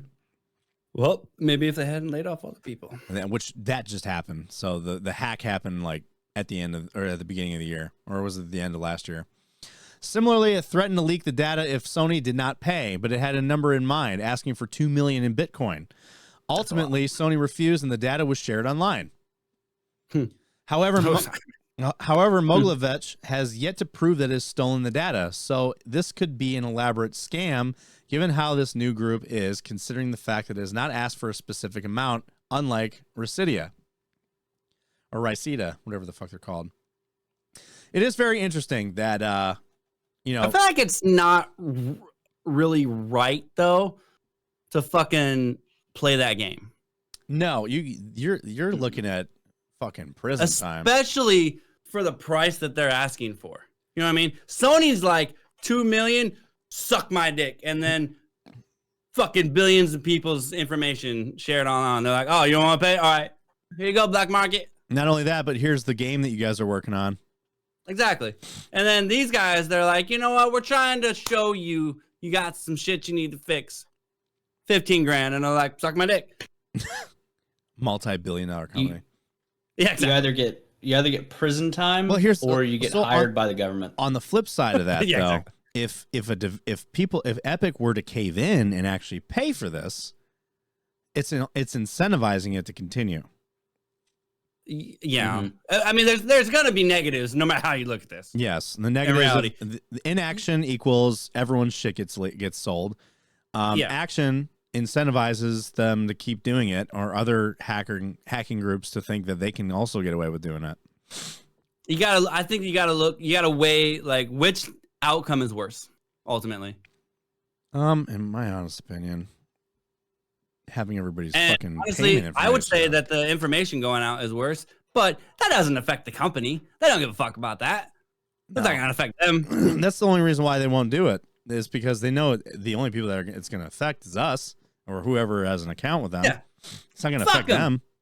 Well, I wonder if they allowed all that stuff to get leaked. Like, could that open up a lawsuit from people whose shit gets leaked and they find out about it? Be like, hey, you had an option to secure my data and you didn't. I mean, Like, what the I'm fuck? pretty sure because I get emails about like random shit like that of court cases that where companies are found guilty of a lot of that, and like to claim your portion or whatever. And a lot of them are actually legit. If you actually inquire to it, you can get a portion of whatever the settlement was or the fine, etc. And Which is like $1. it pays out to because it disseminates to so many fucking people. But you only get it if you inquire about it. But like those types of situations, companies are found guilty of that shit all the fucking time. Oh, yeah. Navy Fed just had that happen. I got a little letter from them, and they were like, "Hey, inquire about this thing," or like some company, and they were like, "Inquire about this thing. When we win the lawsuit and everything, you are entitled to $4." And I was like, "Dude, I'm not gonna waste fucking 15, 20 minutes of my life to fill out paperwork to maybe get $4." I'm not struggling fuck that off. much. Goddamn. I know. It's like, well, I need that crack rock. Get $4 will help. But yeah. So speaking of fucking hacking and scamming, several Steam games changed names to Helldivers 2 and Palworld to scam players, which are I now love this removed. picture. Sweet liberty. Preview. No. The preview scene of the game is it's so fun to watch. I know. Even though, like, when we had the server issues, it was really not fun to watch because you had to watch it over and over and over and over again just Yeah. to make sure you could get in the game. So early this morning, the busy Helldivers 2 Discord sent out a warning from the team. Imposters were threatening the integrity of Super Earth and democracy. Developers of several games on Steam had changed the name of their games to Helldivers 2, completely altering their Steam pages, including the developer and publisher tags. And Helldivers 2 was not alone, being targeted by this scam. Palworld, The Last Epoch, and Escape from Tarkov were also impersonated. That's interesting because you can't buy Tarkov on fucking Steam. Yeah, it's a free game. No, it's not a free game. I thought Tarkov was a free You got to game. get it from some weird. You got to get like it their from their website. website. But it's still free though. No, Mm-mm. you have to Like buy. Tarkov bucks. isn't free. No, Tarkov is not free. There are thought Tarkov different was bundles free. to buy. Some are more expensive than others, but you can get in with like, I think it's like what, a $20 entry thing. Yeah. I really thought Tarkov was free. Tarkov is not free. So with the same strategy employed in each Steam page for the fakes looking largely legit to a casual observer.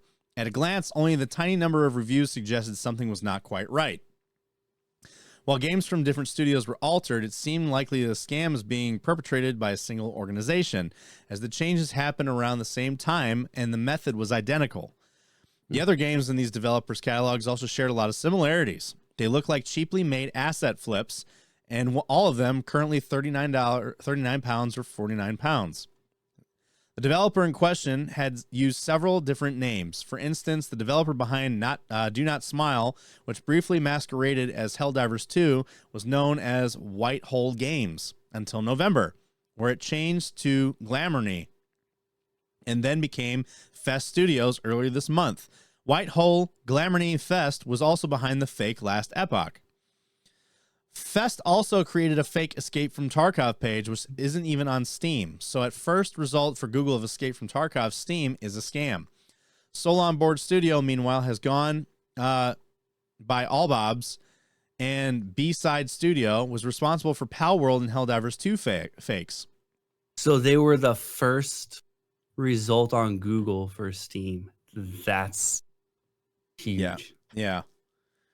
While these fakes all have been taken off sale, the rest of these developers' gamers are still for sale. Hopefully the developers, and I hate to call them that, will be banned from Steam, but it's wild that they even do this after they're able to do this, even after they're still able to do business on the platform. So once upon a time, Valve was heavily criticized for its draconian approach to letting games appear on Steam. It was extremely picky.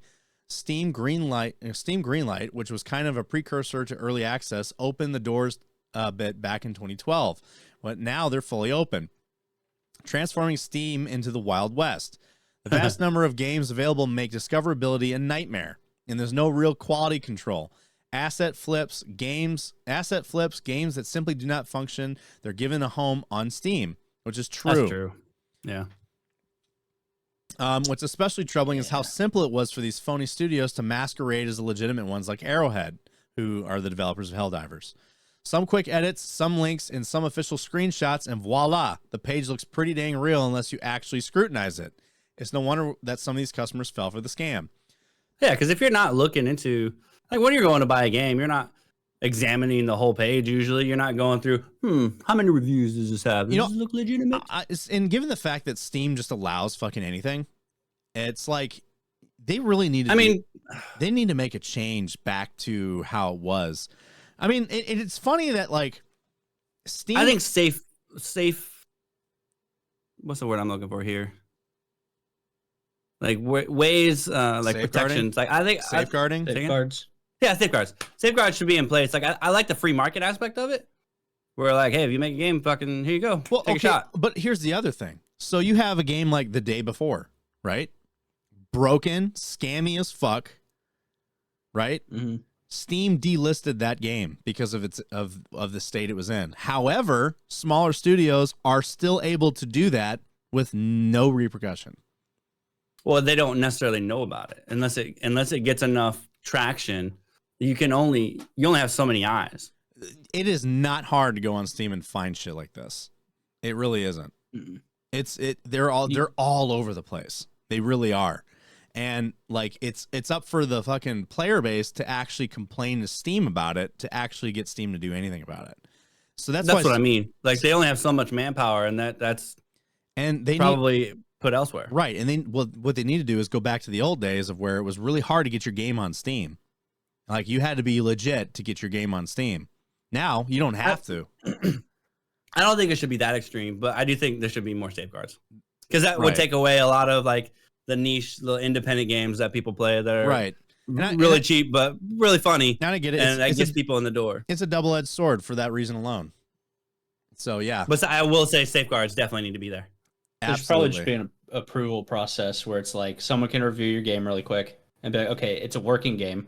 And then you set up your page and they're like, this is how it stays. And if you want to edit anything on your page, you have to go through an approval process again to edit like your pictures and stuff like that to make sure you're not trying to scam anybody. Or at least something. Do like, so they do like Twitter. You can have like a small developer that's like pretty new to it and it's just like, hey, this is my little project I wanted to put on Steam. It's free and shit. Like just kind of like have it out there. I'm working on it still, and obviously it's going to be kind of a broken mess, but I'm playing around with it. And like, you know, I kind of want to put it out there for people to play it, see it, and then give me their input of like what they can, or like get some, you know, input on any of it. You know what I mean? Mm-hmm. Yeah. And the way a lot of like verification, like I know Twitter used to be, at least they used to be, with their verification process. Like if you ever changed like your @ handle and stuff, you would lose your verification. Yeah. So like if you edited certain stuff on the page, then you would lose that verification. Right. And it would, I think stuff like that. Honestly, that would be cool. What you were saying, Brock, like maybe they make a tab, do that, make a tab for like up and comers. So if you wanted to hunt for like little tiny indie developers, you know, like team of 1 or 2 people, and just be like, who's making something neat? You know what I mean? Yeah. And you go in, try it out, leave your review and everything like that, just so that way you know, like, hey, you're not getting a completed game, but you get to see a project that someone's working on. And then like the other thing is that with the lack of safeguarding in Steam, there is no way to filter out like explicit shit. You can, dude, if you go in and type in horror games, it's all pornography. Same with it's VR. Crazy. Same with VR. If you Mhm. type in, I'm going to Steam right now. And even more so, it's not even that it's just porn games, but like the trailer is very like you're watching porn. Mhm. It's like it shows all. It doesn't hide anything in the trailer. Anybody can go in there and see it. Wild. And like, let's say there's a kid on Steam. Hey, I'm gonna go to Steam, look up a VR game. What are the top trending VR games? All of them are porn. Every single one of them are porn. Kids. Are you looking this Kids up right these now? days. I'm trying to open Steam. It was updating. Okay, so you said search horror games. Mhm. I'm gonna do this too. Horror game. It used to be like that. I don't know if they might have changed it, but it used to, like, if you went down a few tabs or went to the free ones and everything, or like 50% off, Let's it's like so many. relevance. Probably- No, these are definitely you these are probably definitely wanna- real games right here. there used to be a way of like showing what's like the most popular. Lowest price. These aren't always the lowest price. I'm gonna tell you right now. Well, these are all free. So yeah, if you go to like Nope, I don't see any porn yet. lately, I've noticed that like you gotta scroll down for a bit to actually run into any of it. And might be porn. It looks like a anime something. If it's any anime thing, that's what it is. And yeah, anime is almost always porn. Yeah, always. Let's see if I actually think- search the. I feel like it's Do called. you have to search hentai in the at that search point. bar, or do you have to search genre? It might be genre. I think I've typed in horror though and found it. Now it might also be something, they fix it. This was like 6 months ago when I was trying to do a bunch of scary games and shit for my content. You and your scary games. I mean, Oh, I this guess one's Japanese. That one's got to be fucking weird shit. what's this one? Slay the Princess. Hmm. This is a horror I'm game. willing to bet it is. Slayer was my dick. No, this doesn't look like a porn game at all. Now VR is You a guys different. Honestly, VR is a different story. So if you go to the Steam store page, and you go to like categories, like where it says browse by category, right? So you go to where did I just pass it? Anime. I guarantee you, fucking anime is definitely that. Adult only. Wow. Okay. Yeah, there's an adult only category. Where's the fucking virtual? There it is. Virtual reality titles. So if you go to virtual reality titles and you just keep scrolling, like you'll get the list, and then literally in the front page it says VR harem sex fucking all the girls around me, and it's literally just like fucking God. hentai. Wow. Okay. So And then you hit adult only is interesting. I'm sure it fucking Lust is. goddess. And then you go to see more, and then it's like Iragan. This is. I mean, it doesn't look like porn. but it's- What is happening? Sex campus, transpile girl rescue. I don't know what the fuck did that this says. evolve into? How did we get? hardcore MILF sex party. That's one. Jesus. Slaves of Rome. Yep. This is how we got here. You You, can guys remember back in the day before like YouTube and everything, and they had those different websites for like Newgrounds. Did you ever go to Newgrounds back in the day? Absolutely, yes. And they it's- had like those really questionable like games that you could play. Yep. Yeah, I So- remember. So those there's a days. game here called Love X Lust, and it's funny because if you watch the fucking or not the trailers, but yeah, you can watch the trailers too. But if You're you- not on the article scene, are you? No, nobody could see Okay. this. That's good. So if you go to the reviews, and like almost always in these games, the reviews are mostly positive. And then you go to the reviews, like great graphics, highly realistic, playing dart is addictive, also boobs, yes. It's crazy for a woman to review an adult game because most guys would think women should not play this game. It's like That's a fair point. this one says does not agree with the Samsung Odyssey. This is a live service game, way overpriced. Just like this game is great and shit like that. VR hit a new benchmark, but definitely worth it. So yeah, These are all it's- these people it's- watching VR porn.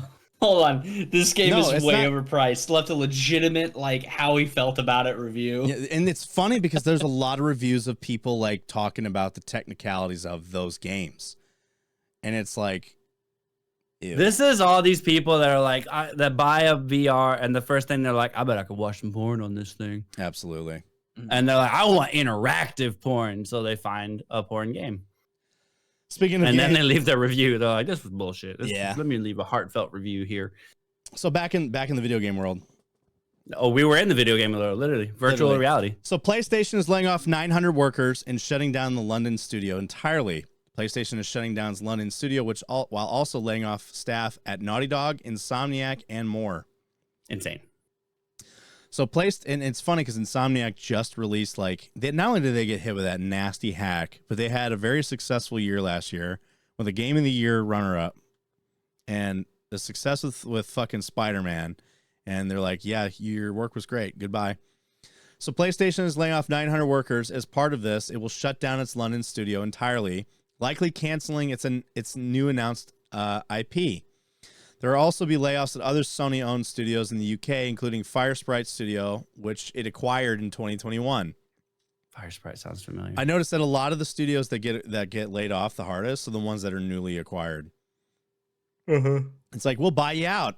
Goodbye. And then fuck you. We just wanted to put you out of business. Right. Shortly after this announcement, Sony revealed that its US-based studios will be affected too. Insomniac Games and Naughty Dog will also be affected, having just shipped Marvel Spider-Man 2 and The Last of Us Part 2 remastered, respectively. Which I don't know why. Oh, that's why they're familiar, because they did the Horizon games. Yes. The PlayStation community means everything to us, so I felt it was important to update you on a difficult day at our company, reads blog post from Sony CEO Jim Ryan. We have made an extremely hard decision to announce and plan to commence reduction of our overall headcount globally by about 8%, or around 900 people. Explaining why the cuts are being made, Ryan says the industry has changed immensely in an email to workers. In an email to workers, Ryan also says that the layoffs are being made in order to continue to grow the business and develop the company. How are you growing the business when you're decreasing I don't know. workers? For those of you who will be leaving, Sony says, you are leaving this company with our deepest respect and appreciation for all your efforts during our tenure. Totally. Fuck you. This You're will not leaving. You're being forced out. You're not First of all. you're not leaving. You are being evicted. This will not Yeah, be easy, that's more and like- I am aware of the impact it will have on well-being. Ryan continues. Is he though? He's the fucking CEO. Affected employees will receive support, including severance benefits. While these are challenging times, it is not indicative of the lack of strength in our company or our brand or our industry. That's a lie. Incidentally, one of the affected studios, Firesprite, was made up of developers from another studio that Sony shut down in 2012. While Firesprite will at least stay open, unlike London Studio, it's being named in the list of workplaces included in today's layoffs. It remains to be seen how many of the staff will be affected. The 900 layoffs won't be felt with immediate effect, as Sony will still have to go through a consultation process in regions like the UK. However, this is the figure that Sony is striving for, which accounts for roughly 8% of its worldwide workforce. This is just the latest example of mass layoffs in the gaming industry, and there seems to be no sign of them slowing down anytime soon. Back in January, Microsoft announced it plans to lay off 1,900 workers, including many spread out across its newly acquired Activision Blizzard-owned studios. So Firesprite were the ones that made the Playroom Yeah. when like the PS5 first came out to show off the Yep. like the controller and the different haptic feedback and capabilities of it. Yep. That takes a lot of skill to do. That's a very well done little mini game. And they're like, nah, fuck everybody there. And it sucks because it's like these executives don't take a pay cut ever. No. And they could take a pay cut to save people's jobs. Now They get raises, actually.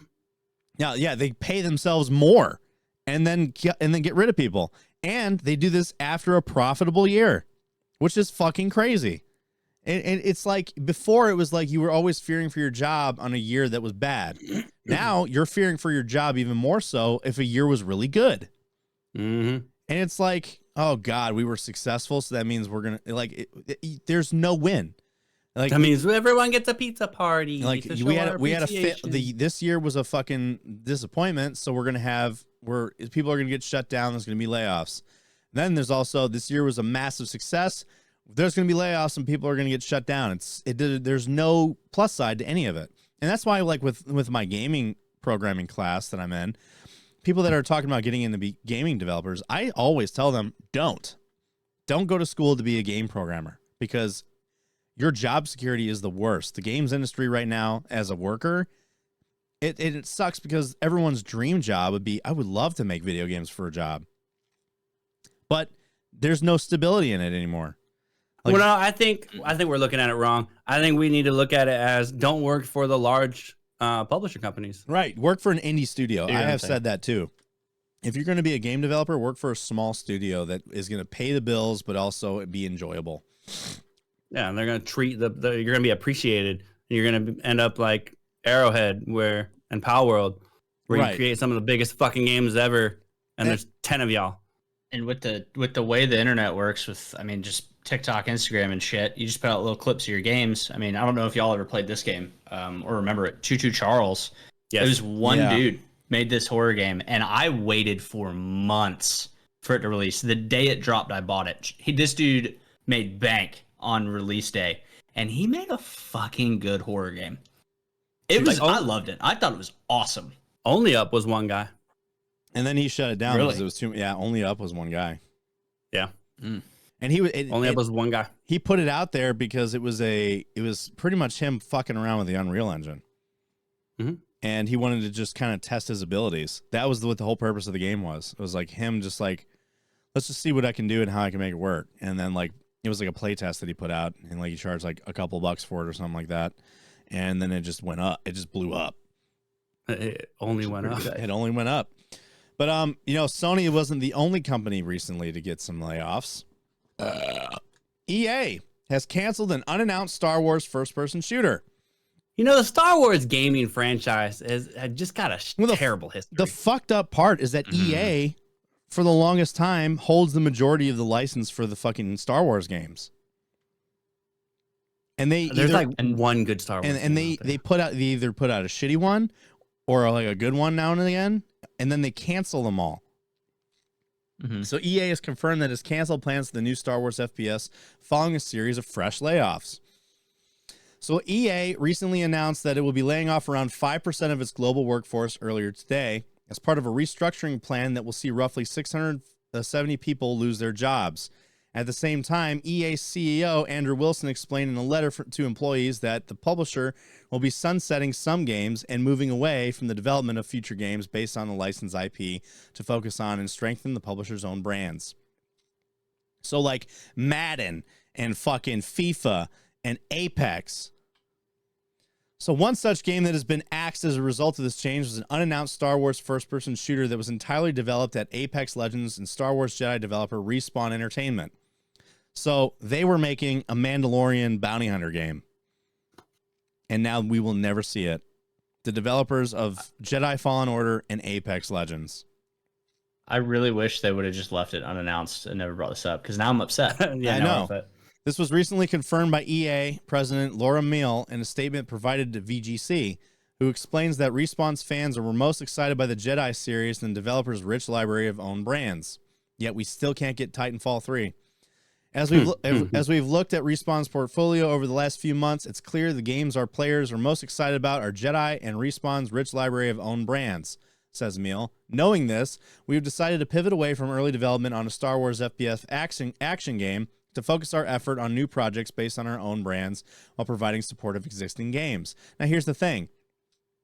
If you look at what people are begging for from Respawn, it's fucking Titanfall 3. Yet, Respawn developers have even said, we want to make Titanfall 3. EA will not let them do it. And it was such a problem, even with Apex, because what they were doing with Apex was that they were going to do, in the roadmap, they said, we're going to add Titans and pilots to Apex Legends. Because Apex is in the Titanfall universe. So they wanted to add, like, Titanfall shit to Apex Legends. EA told them not to. As a result... remember What? Continue. Well, as a result, the Respawn developers that were there that wanted to do this left. Because they were being told they can't. Remember when Titanfall was having like a lot of hacker issues and no one was paying attention to it, and so they people hacked into Apex, and there was like you would see those flashes of about Titanfall to get attention to fix the Titanfall servers. Yes. Yeah, I remember that. And Like, like people What are we want, doing here? people want Titanfall 3. Titanfall 2 was really good. It was a very underrated game, and the problem is EA set that up for failure because of when they released it.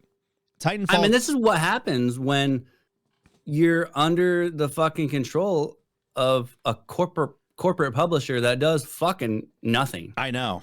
So but like, control you. so a little bit of backstory of like Titanfall 2 and why it failed was because EA gave its release date between Call of Duty and Battlefield 1. Oh yeah, that's not good. That's terrible time to put it out. Yeah, and it 'Cause was Battlefield 1 was amazing. Battlefield 1 was good. Call of Duty Infinite Warfare was terrible. And then you had it in literally like, let's look it up real quick because Was that the same year? it It was was same year. it was the same year. I'm telling you. So like literally, No, I'm thinking of the Call of Duty that came out with Battlefield 1. hang on. It's Call of Duty Infinite Warfare. But that was also, yeah, we also got to remember that was coupled with the remaster of MW2. So keep note of this. Release date for Infinite Warfare was October 14th, 2016. Titanfall 2. October 28th, 2016. Battlefield 1. October 21st. Battlefield 1 says August 30th. Oh, no, I'm thinking of Battlefield 5. So Battlefield 5 came out, I believe. So you had Oh, no. they released Titanfall 2 literally a week after Call of Duty and 2 months before Battlefield. So like literally they set it up, they put its release date in between two really big titles and basically set it up for failure. Yeah. And it sucks because Titanfall 2 was like a really good game. Like the narrative, everyone says it was like one of the best fucking narratives in a first-person shooter that we've seen in a while. And like multiplayer-wise, had some of the best shooting mechanics, and that's why Titanfall 2 saw a massive resurgence when Apex Legends released because people were playing Titanfall 2 to practice and get better at Apex. So they were That's doing kind of wild. it was their offline option to practice the mechanics for Apex because they use the same weapons, they use the same movement mechanics. So people were playing Titanfall 2 to get better at Apex. I think the past couple of, like, specifically the past couple of years, where some of the biggest, most successful games and best games to play, honestly, have come from the independent studios. Yeah, they Or definitely the independent have. developers, where they aren't under the fucking control of the massive publishers that aren't fucking doing anything. Because We'll get into that in the next article because Okay. the next article talks about why it's the big publishers that are the actual fucking problem now. But I think we're about to see in the coming years, we're going to see a shift that we're seeing happen in real time. Yes. So while not outright confirmed, it seems extremely likely that Meal is referring to the Mandalorian first-person shooter title that was rumored to be in development earlier this month. According to Insider Gaming, Respawn had plans for a first-person shooter based on the series which would focus on style and mobility more than anything else. It was also claimed that the game was a couple of years away from release, but could now have been scrapped entirely if it is the game Meal is referring to in her statement. As for EA's other licensed titles, they all appear to be on track and doing fine right now. EA Motive's Iron Man game and Cliffhanger Games' Black Panther title are both unaffected by this change, which two games nobody fucking asks for, as reported by the Games Industry Biz, and is probably any future plans of the Star Wars Jedi series, which I can understand that one. We have no idea how many other unannounced titles EA's many studios have been affected, but what we do know is that we could probably expect a lot fewer Star Wars from EA in the future, which is crazy because EA holds the majority of the Star Wars gaming license. Yeah, they put out fucking Star Wars games once in fucking 5 years or more. I genuinely don't understand their, like, it feels like disdain towards Star Wars games. As big as that, like, fandom is, because I'm a slut for Star Wars. You put something out Star Wars, I'm watching it, I'm playing it, I don't care. I fucking love that universe. There's so many people like that, willing to give it a shot when it comes out, even if it's not that great. They'll give honest reviews and shit. But just to be like no to anything Star Wars and put shit out, like you said, Iron Man and Black Panther, nobody's asking for video games of that. Great films. don't really care to play a video game about either of those characters. Right. But Star Wars is so vast; you can do so much crazy shit with that universe and integrate it into video games. Let me put it in I think it's- perspective for you like this, okay? EA signed a 10-year Star Wars licensing deal in 2013, right? Mhm. In that 10 years, we got Battlefront, Battlefront 2, Trash. the fucking Star Wars Squadrons, which was the fucking flying one, and Jedi Fallen Order, Jedi Survivor. In 10 years, we've gotten 5 Star Wars games. How many have they fucking canceled? Is even more than that. How many of those yeah. 2 of those 5 are actually good? Right. That's the other thing. It's like 1.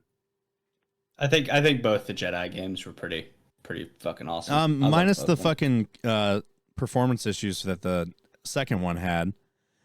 Squadrons is also apparently pretty good because everyone's like, it just feeds the fantasy of being an X-Wing pilot. Apparently that's a really good flying game. But it's only I feel like available. that's hard to fuck up, to be fair. I mean, like, so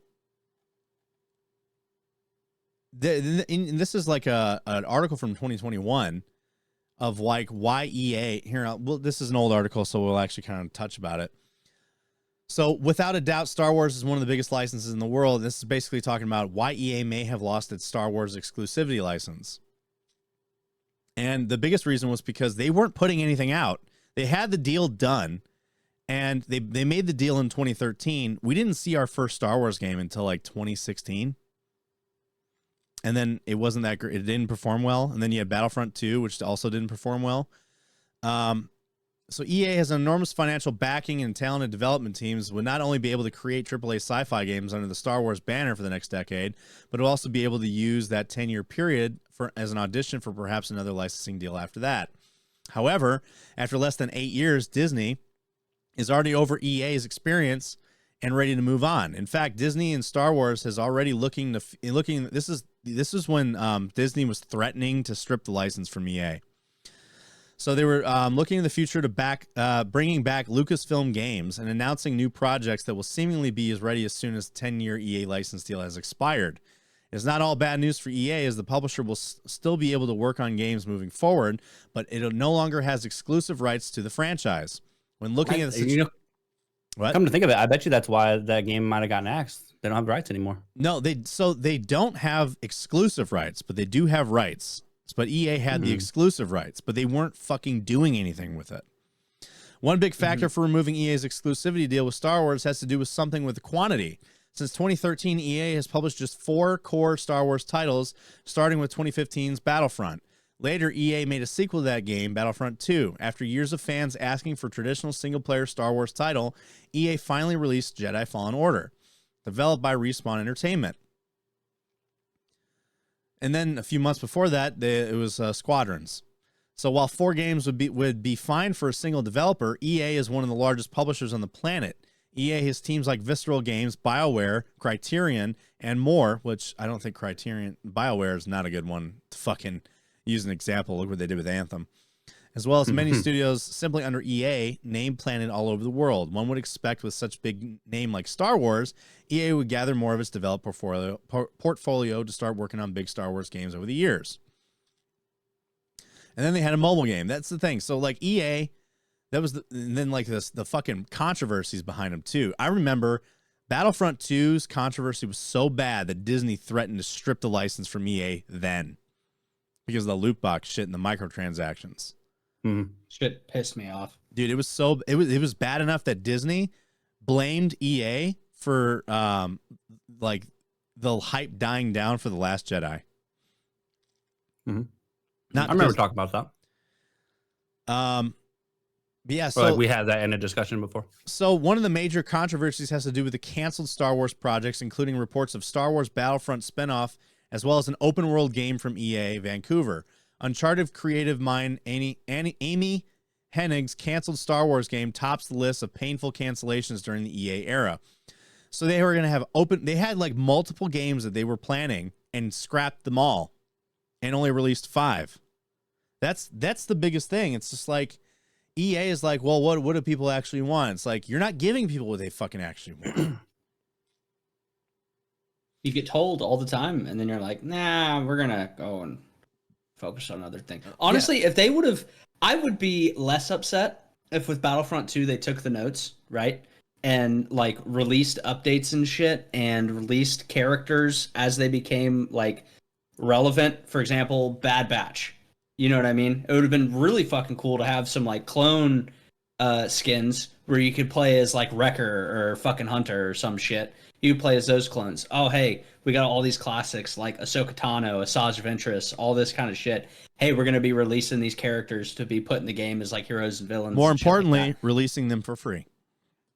Exactly. Because we know EA. EA will try to monetize that shit.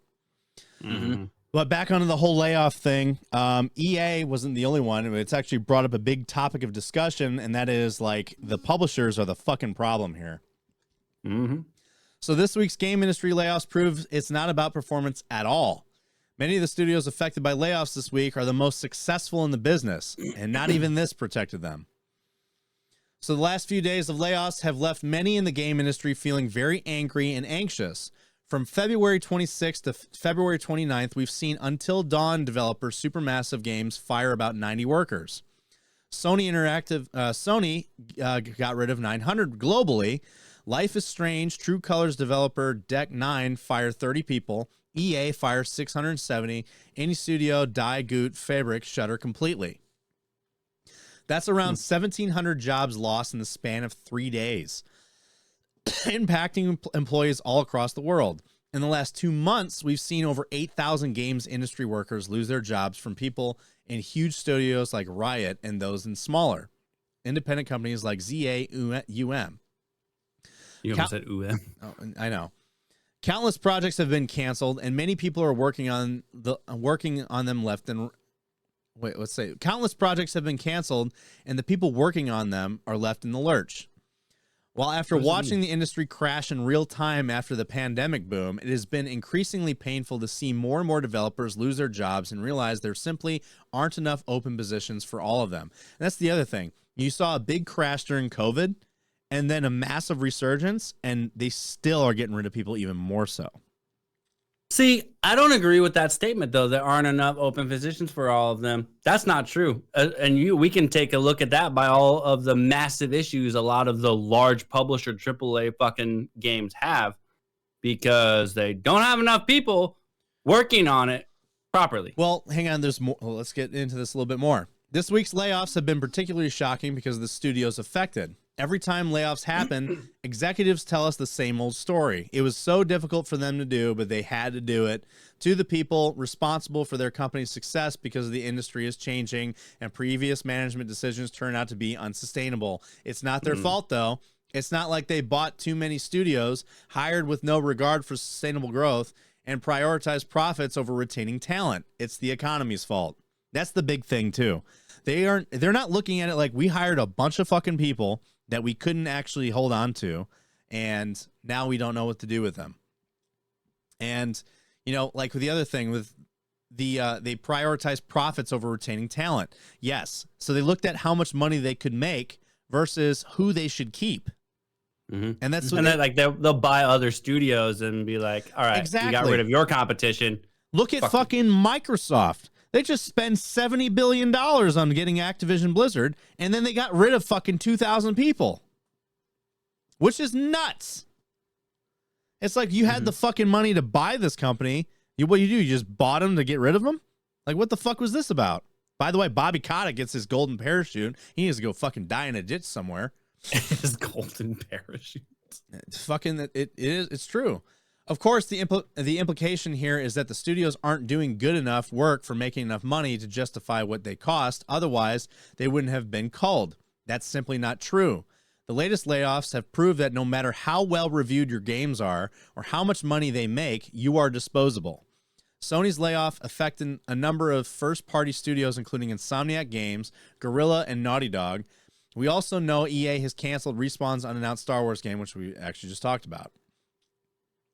Let's break these specific examples down. Insomniac released Marvel Spider-Man 2 in October last year and sold over 2.5 million units within 24 hours. It was PlayStation's fastest selling first party title ever and is among the best selling PS5 game of all time. It has a score of 90 on Metacritic. Guerrilla Games made Horizon games, which have sold over 32 million copies worldwide across 2 mainline games and a VR spin-off. Horizon Forbidden West, the second in the mainline series, is rated 88 on Metacritic, also has a live-action television series in the works. Naughty Dog, of course, is a PlayStation darling and one of the best-known studios in the world. Its most Crash recent... and Spyro. And Uncharted. Mm-hmm. Its most recent games, The Last of Us Part 1 and 2, are considered to be some of the greatest video games ever made. The franchise has spawned a very successful HBO series. An outdated December 2022 statistic says that the franchise has sold over 37 million games worldwide. The number has definitely increased after the release of yet another remaster. And Respawn Entertainment's Jedi games, especially 2023's Jedi Survivor, were well received critically. There aren't any concrete figures on how many copies were sold, but Survivor outsold Fallen Order by a huge margin, and the game did well enough that a third game in the series was confirmed in September, 5 months after Survivor's release. So for a lot of people working in these studios is a dream come true. They make high-performing, culture-shifting, money-making games. To say any of these studios are unsuccessful would be dishonest, and yet they were all impacted by layoffs this week. Despite their cultural impact in some cases, record-breaking sales figures. In so many cases, people are getting laid off, wonder why them? Did they not do enough? Did they not work hard enough? These layoffs are prove unequivocally that the studio can be at the top of its game, but an executive will look high performance and think, I want this, but cheaper. And they want the same work with the same quality, but with fewer people to do it. When it comes so they can pocket the money. Right. When it comes to corporate greed, nobody is safe, not even the studios that seem to do everything right. It turns out that not even helping make some of the best games in the world can convince someone that you deserve to keep your job, and it's very difficult to swallow. And this is all fucking true. It's all true. Like, these games are all successful. All of them are successful, yet they are fucking laying things off. Now, let's put this in contrast with Arrowhead, a small studio who made Helldivers 2, which is right now one of the most popular fucking games in the world. They have a studio of about 100-something people. They needed to hire people to stabilize their servers and shit. But they put it out saying, listen, we're not just going to start hiring a bunch of people because we don't want to have to lay people off. They want to make sure that they hire the right people and the ones that can do the job and ones that they could keep long term. They don't want to hire en masse people to solve a problem. And if you think about it, it was a smart move for them to do because they were able to solve the problem within a couple of weeks. And had they just hired a mass number of people to help with this, they would have had to lay all those fucking people off. Yeah. Or like reallocate them to something else. And even the CEO said, this would put a bad taste in people's mouth if we did this, because ultimately we would have to lay them off. And we don't want to do that. Right? Publishers don't think that way. They want shit done fast. They want it done great. And they want it done like yesterday, which is fast. They want it done cheap. They want it done fast. And they want it done perfect. And if it can give them profit, awesome.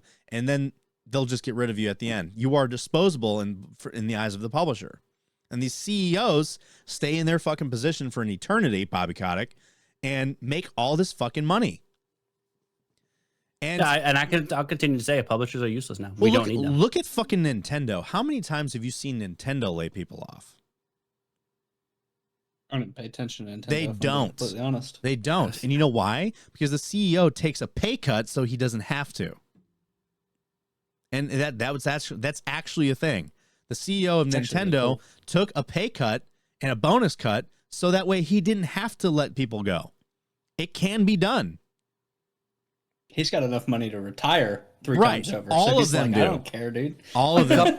Dude, all of So them. there was an episode that me and Brock talked about on one of his podcast episodes, and we had covered the layoffs that Activision had a couple years ago. Yeah. And it also had in the same article the bonuses that the executives got. Could have paid those people. And then some. Yeah. So they got salary increases, they got bonuses, while I think it was like 900 people got laid off. Like, excuse me? How are you gonna justify laying someone off but giving yourself a fucking bonus? Not even just a normal bonus, a multi-million-dollar Like bonus. a massive fucking bonus. Right. You're like, I need another condo. It's a fucking problem. And it's not even just a problem in gaming. It's a problem in fucking tech as a whole. Everyone's worried about AI taking over our jobs because me going into the IT field, I'm kind of worried about it. However, I'm trying to adapt with it and learn about AI so that I can use it, so that I know how to work with it. So that way I'm like a valuable employee that like, yeah, I know how to use AI. I know how to program with AI. I know how to, I understand how it works, what its limitations are, and how to circumvent those limitations. That's the kind of IT employee that I'm molding myself into, because I see the writing on the wall as like AI can't completely replace IT or gaming. Like it can only do so much. There's limitations. Now, what it can do that will replace people in AI in IT is that it cuts redundancies, which is yes, you will be able to work efficiently, like more efficiently as a one person team. And cut out redundancies that would often hang, like let's say you can run into an issue with your coding or whatever you're working on and you can't figure it out, and then like you have another person look at it and then you just end up looking at the same thing over and over again. AI helps cut that redundancy out. Come to think of it, now that you mentioned that it's not entirely, but that could also play a part in some of these layoffs, right? That's what everyone's been saying, is that like if you look at social media, everyone's fucking blaming AI. I don't think it's I don't think it's that extreme either. I do think AI might be playing a little bit of a role in that. I don't think it's as big of a role as I think it has a role. If you look at Bungie had a massive fucking layoff wave a couple of months ago, and they delayed the fucking release of their of the Final Shape, which is their next expansion for Destiny, and that hit everybody blindside. Like they even got rid of the fucking music guy, the guy that does the music for fucking Destiny. And he was like, in the composer for Destiny was like, he's been around Bungie since Destiny 1, like when it first launched. So it was like, why'd you get rid of him? Not even his job is safe. That's a thing too for this though, like to make yourself not look as bad, not give people so much like hope for having a job after that project is done. Instead of being like, hey, we're giving you a really good position here, go to contract work.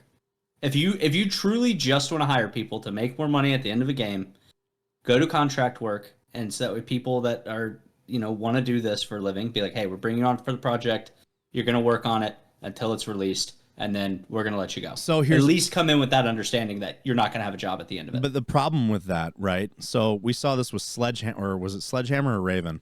It was Raven. Sledgehammer. Was it whoever's up in Madison, Wisconsin? So Sledgehammer. So they did that. They had the contracting thing. They didn't tell them they were going to lay them off, but they told them they had to move to Madison, Wisconsin to actually work this contract. Actually, I think it was Raven. Come to think of It was. I think it's Raven. They're in Madison, Wisconsin. Workers, like developers, left and moved to Madison, Wisconsin to work on this Call of Duty game, and then at the end of it, they all got laid off. And they got told that they couldn't do it from home, which they had been doing previously. Yeah. So they literally had to relocate. They had to relocate, and then they laid them all off. That's so dumb. Anything can be done online now. I know. I mean, even like the game project that I'm doing right now, I don't know how to. I'm fucking a cherry fuck when it comes to like making a video game, but I even have figured out how to remotely share the project with my classmates that we can both work on it. It can be done. Like if my dumbass who's never done it before can fucking figure it out, like it can be done. But you're not in control of the people above you. Well, the other thing is with that Activision had this whole issue with was that how they treated contract workers. So you had that's where the unionized the gaming unions stem from. And like with the whole thing, Blake, you were saying about like just getting the contract work. It's the publishers and like in the studios treat contract workers like second class citizens. They're not even allowed to park in the same fucking areas as like full on employees. They're not even allowed to eat in the cafeteria with them. They can't eat like until those. And when they do go to the cafeteria to eat, they get what's left. And like they're So stupid. They're treated like complete second class citizens. It's like you're way in the door and like hoping for a full-time position. And that's what it is too. Like these contractors come in and they understand they're working contract work, but they have this carrot dangling in front of them. Like if you do a good job, you can be a full-time employee too. And then they just get rid of them anyway. That's the other part. It's fucked up. That's part of the game development culture that's happened too because of publishers. They dangle that carrot in front of them to get them to do the work that they need done and then let them go anyway, with a promise that they might get a full-time job with that studio.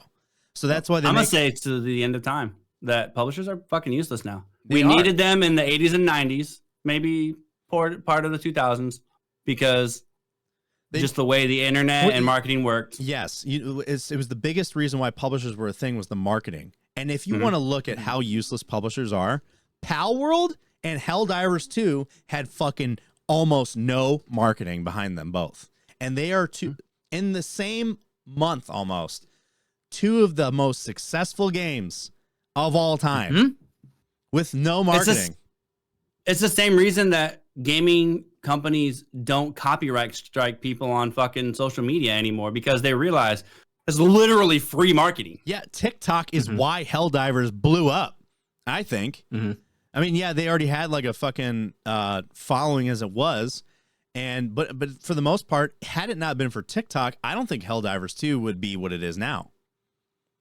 No. No. Without like shorts and like little mini videos that people are making. YouTube shorts, I think TikTok, all of it.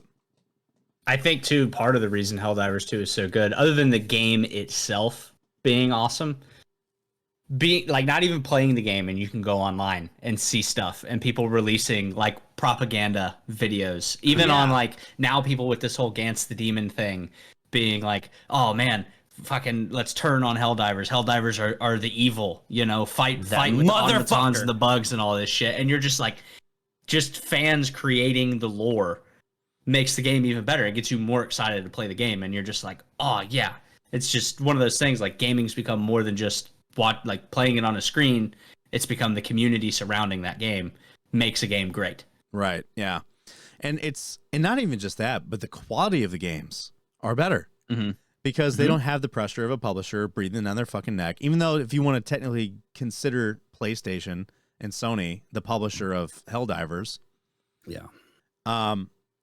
the quality of the live service model that they did is an example of how a live service game should be, where it's like it's live service in the fact of it's an ongoing galactic war that everybody contributes to. And it's a really good quality game. It's fun to play. Every experience is a little bit different than the other.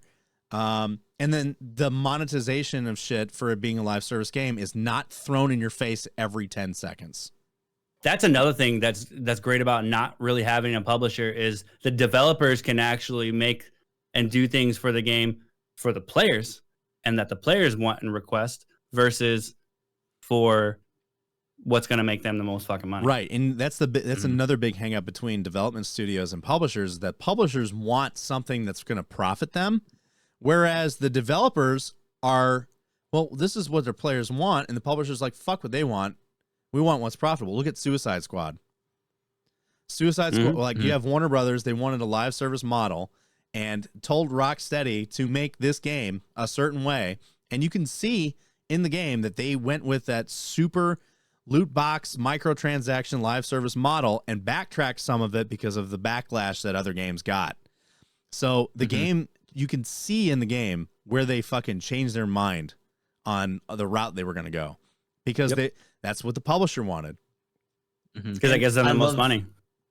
And that's one that the devs get the most fucking shit for it too, regardless. They're the ones that get blamed. Yeah. And like Young, he's a YouTuber that I watch for gaming news and stuff. Even talked about like he talked about the recent layoffs with EA and how someone had brought up that they were like in a meeting, they were talking about like the moves that they're making with layoffs and like the models that they're doing for like Suicide Squad is to appeal the shareholder, not the gamer. Like you're gonna say something? I was gonna say, with the whole microtransactions and shit, like with Helldivers, like it's there, but it's not like a you have to. They give you an option. Yeah, it's a lot slower if you want to unlock like a new set of armor or helmet or whatever. You know, you can buy the credits, the super credits to get that shit, but you can also just play the game and unlock it, Right. which is Yeah, both find a good game. because you have people playing your game versus just buying it, playing it for 10 minutes and be like, okay, I played with the thing. And the You know amount what of I mean? super credits that you earn in the free Warbond battle pass is enough to get you the premium Warbond battle pass. Mhm. On top of that, you earn super credits in the mission, so you never really have to buy them. I bought super credits one time. That was it. And that was just to buy the premium Warbond pass. Ever since then, I have not bought any super credits. Mostly because I have found enough to buy when I wanted. And then even when you do buy what you want, guess what? There's nothing really there afterwards. And they're so cheap. Mhm. Like some helmets are like 75 super credits, 100 super credits. You have like after like a day of gaming, you could have 1,000 super or like 500 super credits to 1,000 super credits of a weekend of gaming. You don't have to buy any of them. It's a live service model that fucking works. But other games like Suicide Squad don't think that way. On top of that, the gameplay loop. The gameplay loop in Helldivers is fun. The gameplay loop in Suicide Squad is fucking abysmal. And that's why only 500 people are playing it. So, And honestly, I feel bad for the developers that are under the pressure of these fucking oh yeah, absolutely, because they don't want to do this. because they're the ones that catch the shit for it. No one ever talks about the publisher Because they always are like the devs don't even play their game. right. I promise you, the devs are fucking miserable and they want to do it, and they're being forced to do this shit. Unless you're the day before developers, and fuck you. But yes, like the developers are like the developers are gamers, right? They want to Yeah. make something fun. They want to make something that they know we like. The publisher is a business person. They want to Never make touched a something. game in their fucking life. They don't care about what's fun or what the player wants. They want what makes money. This is why Call of Duty is so fucking successful, because they model it in a way that people are just hooked on buying shit. And they can't put it down because they have to keep buying shit. And that's why you keep getting the same shit every fucking year. It's a problem, and it's a problem that needs to change. And it's crazy to me to see that the amount of layoffs that we've had in the last 2 months is just as much, if not more, than the layoffs we saw in the last year alone. We're 2 months in. 2 months into 2024. And we've already got more layoffs, or if the same amount, if not more layoffs in the gaming industry than we did in 2023. It's nuts. Like, with a far more successful year too. I can't wait to see the fucking layoffs that's going to happen in Warner Brothers and Ubisoft, especially after Skull and Bones. Skull and Bones, like, I get it. Some people like that game, but I could already tell you right now, the people that did like that game are done with it. And it's a live service game. Look at Det Chords. Is he already done playing it? Yeah, he's playing Helldivers now. Yeah. He loved it so much, and now he's like, He I'm loved already done. it, and you know what? He loved it. Good for him that he did. You know, he's one of him and the people that played that game are the few that did like it. But it just shows you, Skull and Bones is a live service game. Live service games are supposed to be modeled to keep you playing it, but not when you make it a fucking chore to do it. Skull and Bones being a live service game, and now he's moving on to a different game. That's not good. Because he was all about that game, and now he's playing Helldivers. He might be still playing Skull and Bones, so I can't really speak for him on that. But like, if it was a good live service game, he wouldn't stop playing it. Look Is at Skull and Bones on Steam? no, it's on the Epic Game Store. That's the only place you can get it, because they have an exclusive deal with Epic Games. They have it only on their store, or Ubisoft Play, or whatever the fuck it's called. Damn, because I was about to look up You player can't. count. You can't. It's on Epic unfortunate. Games. But can you imagine how many people would actually be playing it if they did put it on Steam? Probably more. honestly. Well, I remember- yeah. I remember when it first got announced, I was like, "Oh, this is gonna be badass. It's gonna be like Black Sea of Flag. Thieves, but more realistic." No, and everyone shit. expected Black Flag because it Yeah, was well, really? well, like a combination of the two. so Skull and Bones was originally developed to be a spin-off of Assassin's Creed Black Flag. Way back in the day. This game's been in development for like 13 fucking years. Let's put it that way. And it's got less in it than Black Flag does. It's frustrating. Yeah, put it that way. Like you're playing it like and it's so hey, how about this? Skull and Bones is doing so poorly that Assassin's Creed Black Flag numbers like jumped up like 200%. Wild. Which honestly tells you it's almost like Sea of Thieves or no, I'm sorry. It's almost like Skull and Bones was a game that nobody wanted. Like people want like they're playing a game that they actually wanted and didn't get. So now they're playing fucking Black Flag because that's the game they wanted to play. Skull and Bones fueled the crave for the true pirate experience that was Black Flag and went back to that. Same with Suicide Squad. Everyone wanted to have a good because it's in the Arkham universe. The Arkham, more people are playing the Arkham games right now than playing Suicide Squad. That's funny. More people are playing Assassin's Creed Black Flag than Skull and Bones. Wild. I do love that these games come out though, and it reminds people of a game or a time, and they're like, you know what? I'm gonna go play that again. Back in the Just in the creates happy an times. itch. Reminds me of the That's, happy that's times. what they're banking off of too on some of the games. Mm-hmm. Anyway, we're digressing too much. This is a big problem in the gaming industry, and I really hope in the next year it fucking changes. But you know what doesn't change? War. War never changes. A National Guard poster included a World War II German reenactors. Montana National Guard apologized for this, inadvertently using images of World War II reenactors in German uniforms. Yes, it's the Germans. Oh, Fail. yeah. I fucking failed. Oh, no, I didn't fail. I just can't hear it. What happened? What happened? That was a bummer. Did you hear it? It's okay. We can hear It's it. still going. Is it? Yeah. No, it's good. Now we're good. I wanted to hear it though. Too bad.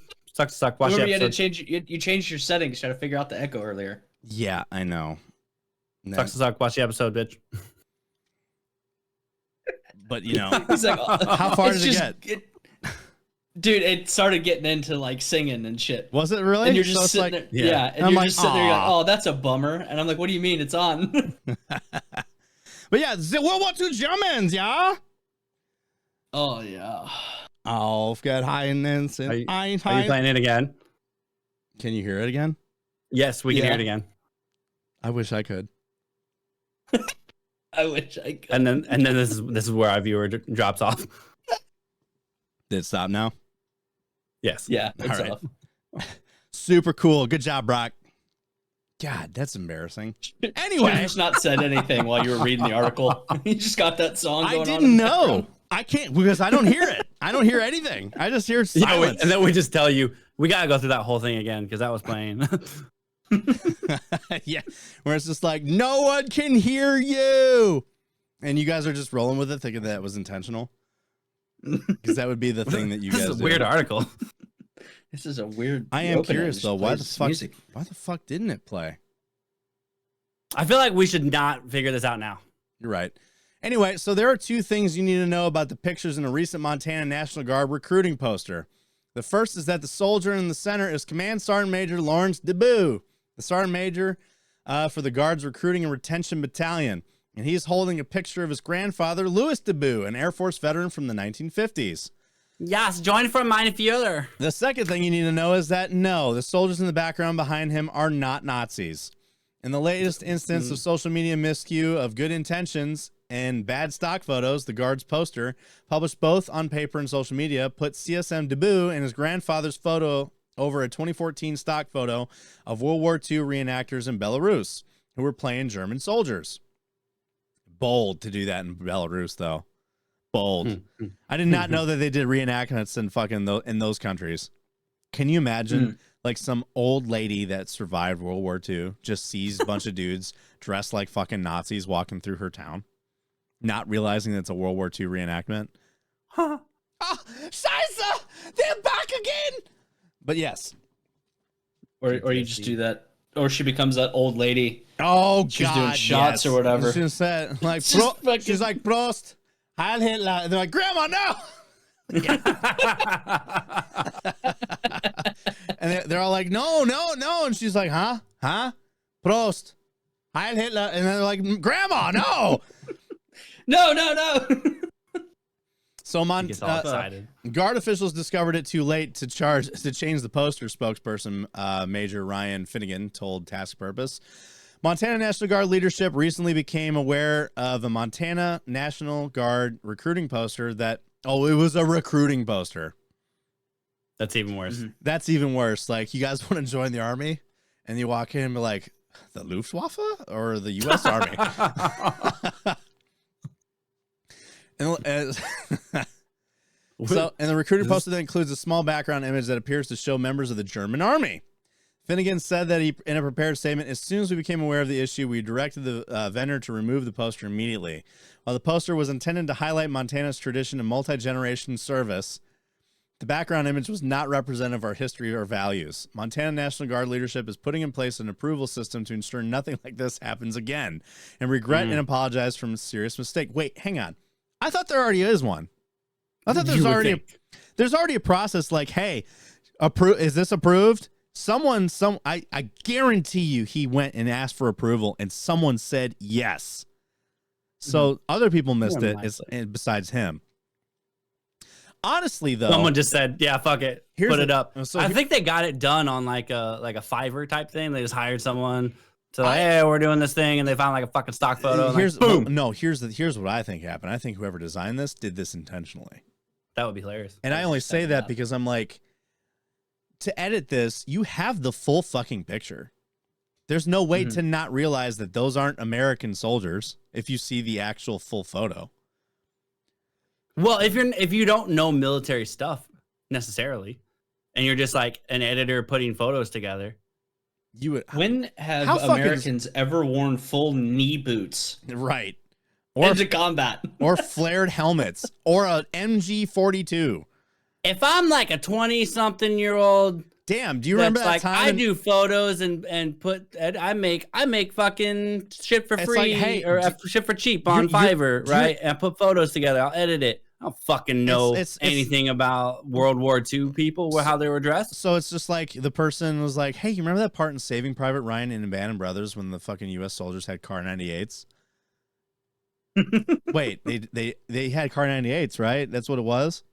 Mm-hmm. It was them with the Car 98s and the fucking Tiger tanks and the MG42s and the the Panzerfaust and all that shit. That was them, right? They had the weird red symbol on their armor, didn't they? I mean, in Band of Brothers, there's that one moment when Winters had a Car 98, because he lost his weapon on the jump. So it says to I just watched that credit yesterday. to credit the Montana National Guard, its apology seems heartfelt and offers no excuses, which is more than you can say for the many, many organizations from huge corporations to national political leaders and campaigns that have made exactly the same mistake. In 2015, then candidate Donald Trump made an identical mistake, using a 2006 stock photo of German reenactors in the background in an online poster. Oh yeah, I feel like I remember. I think I remember that. There it is. That was intentional. Whoever made that did that on purpose. That was a spy in his fucking shit. Not to get political here, but nearly every Memorial Day, Veterans Day, July 4th, or service anniversary, dozens of companies and politicians make a similar mistake by tweeting, posting, or otherwise sharing hastily assembled images of military imagery that unintentionally includes foreign and often hostile hardware. It happens in serving politicians such as Congressman Brian Mast, who wished the U.S. Navy a happy birthday with a Russian ship.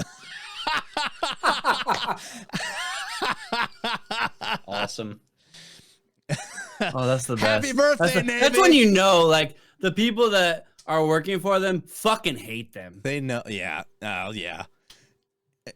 And look at this. The U.S. Congress. I thought that was said USS USS Congress. I'm like, there's a ship called USS Congress. But yeah, they use the Navy, fucking Russian warship. Honestly, I wouldn't be surprised. I want to see the replies behind that. Hang on, let's look.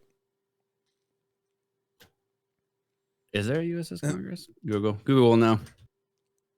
Let's see. So thanks for Canvas Ships for the positive ID. This image most likely came from Shutterstock as one of the results. You type warship.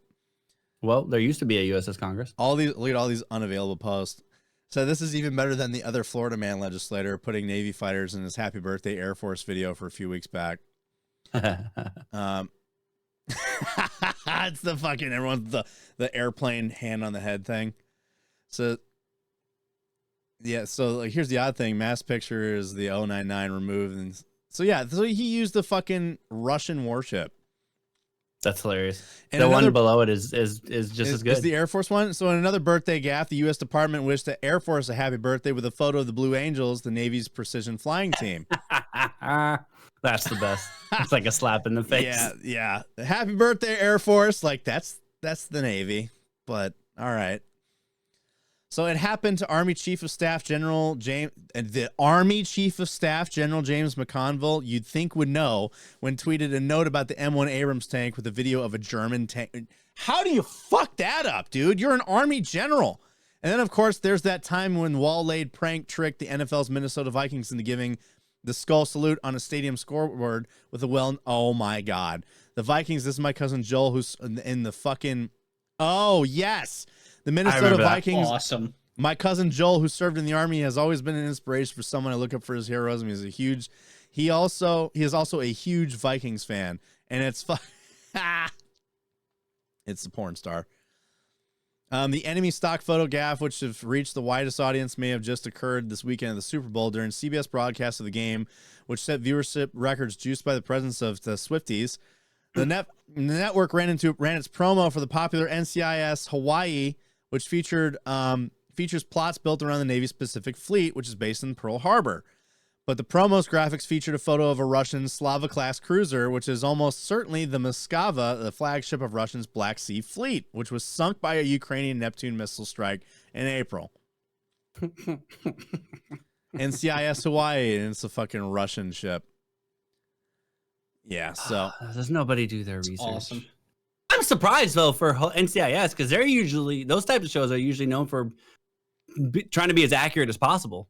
I know, but This is just some college graphic designer. yeah, who doesn't know? And this is why education's important, kids. Like, know your history, or you're doomed to accidentally put it in a fucking promo photo.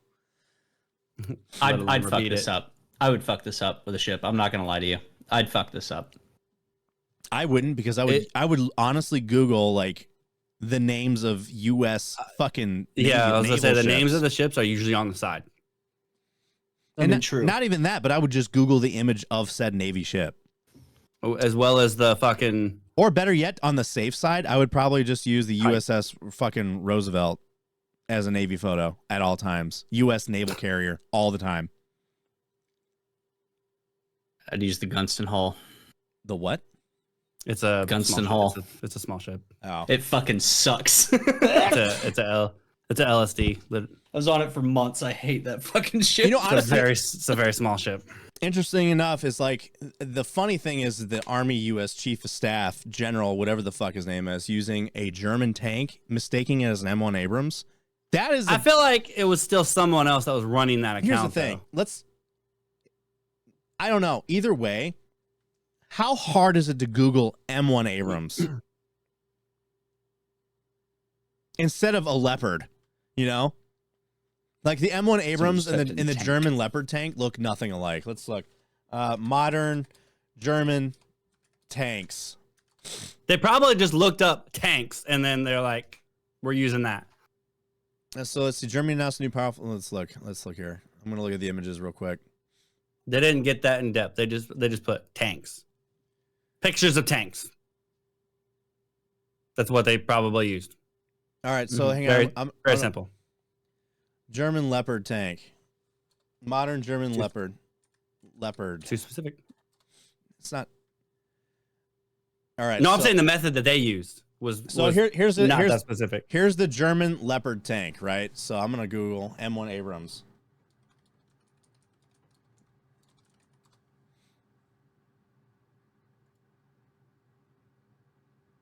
Usually they're very tan for starters.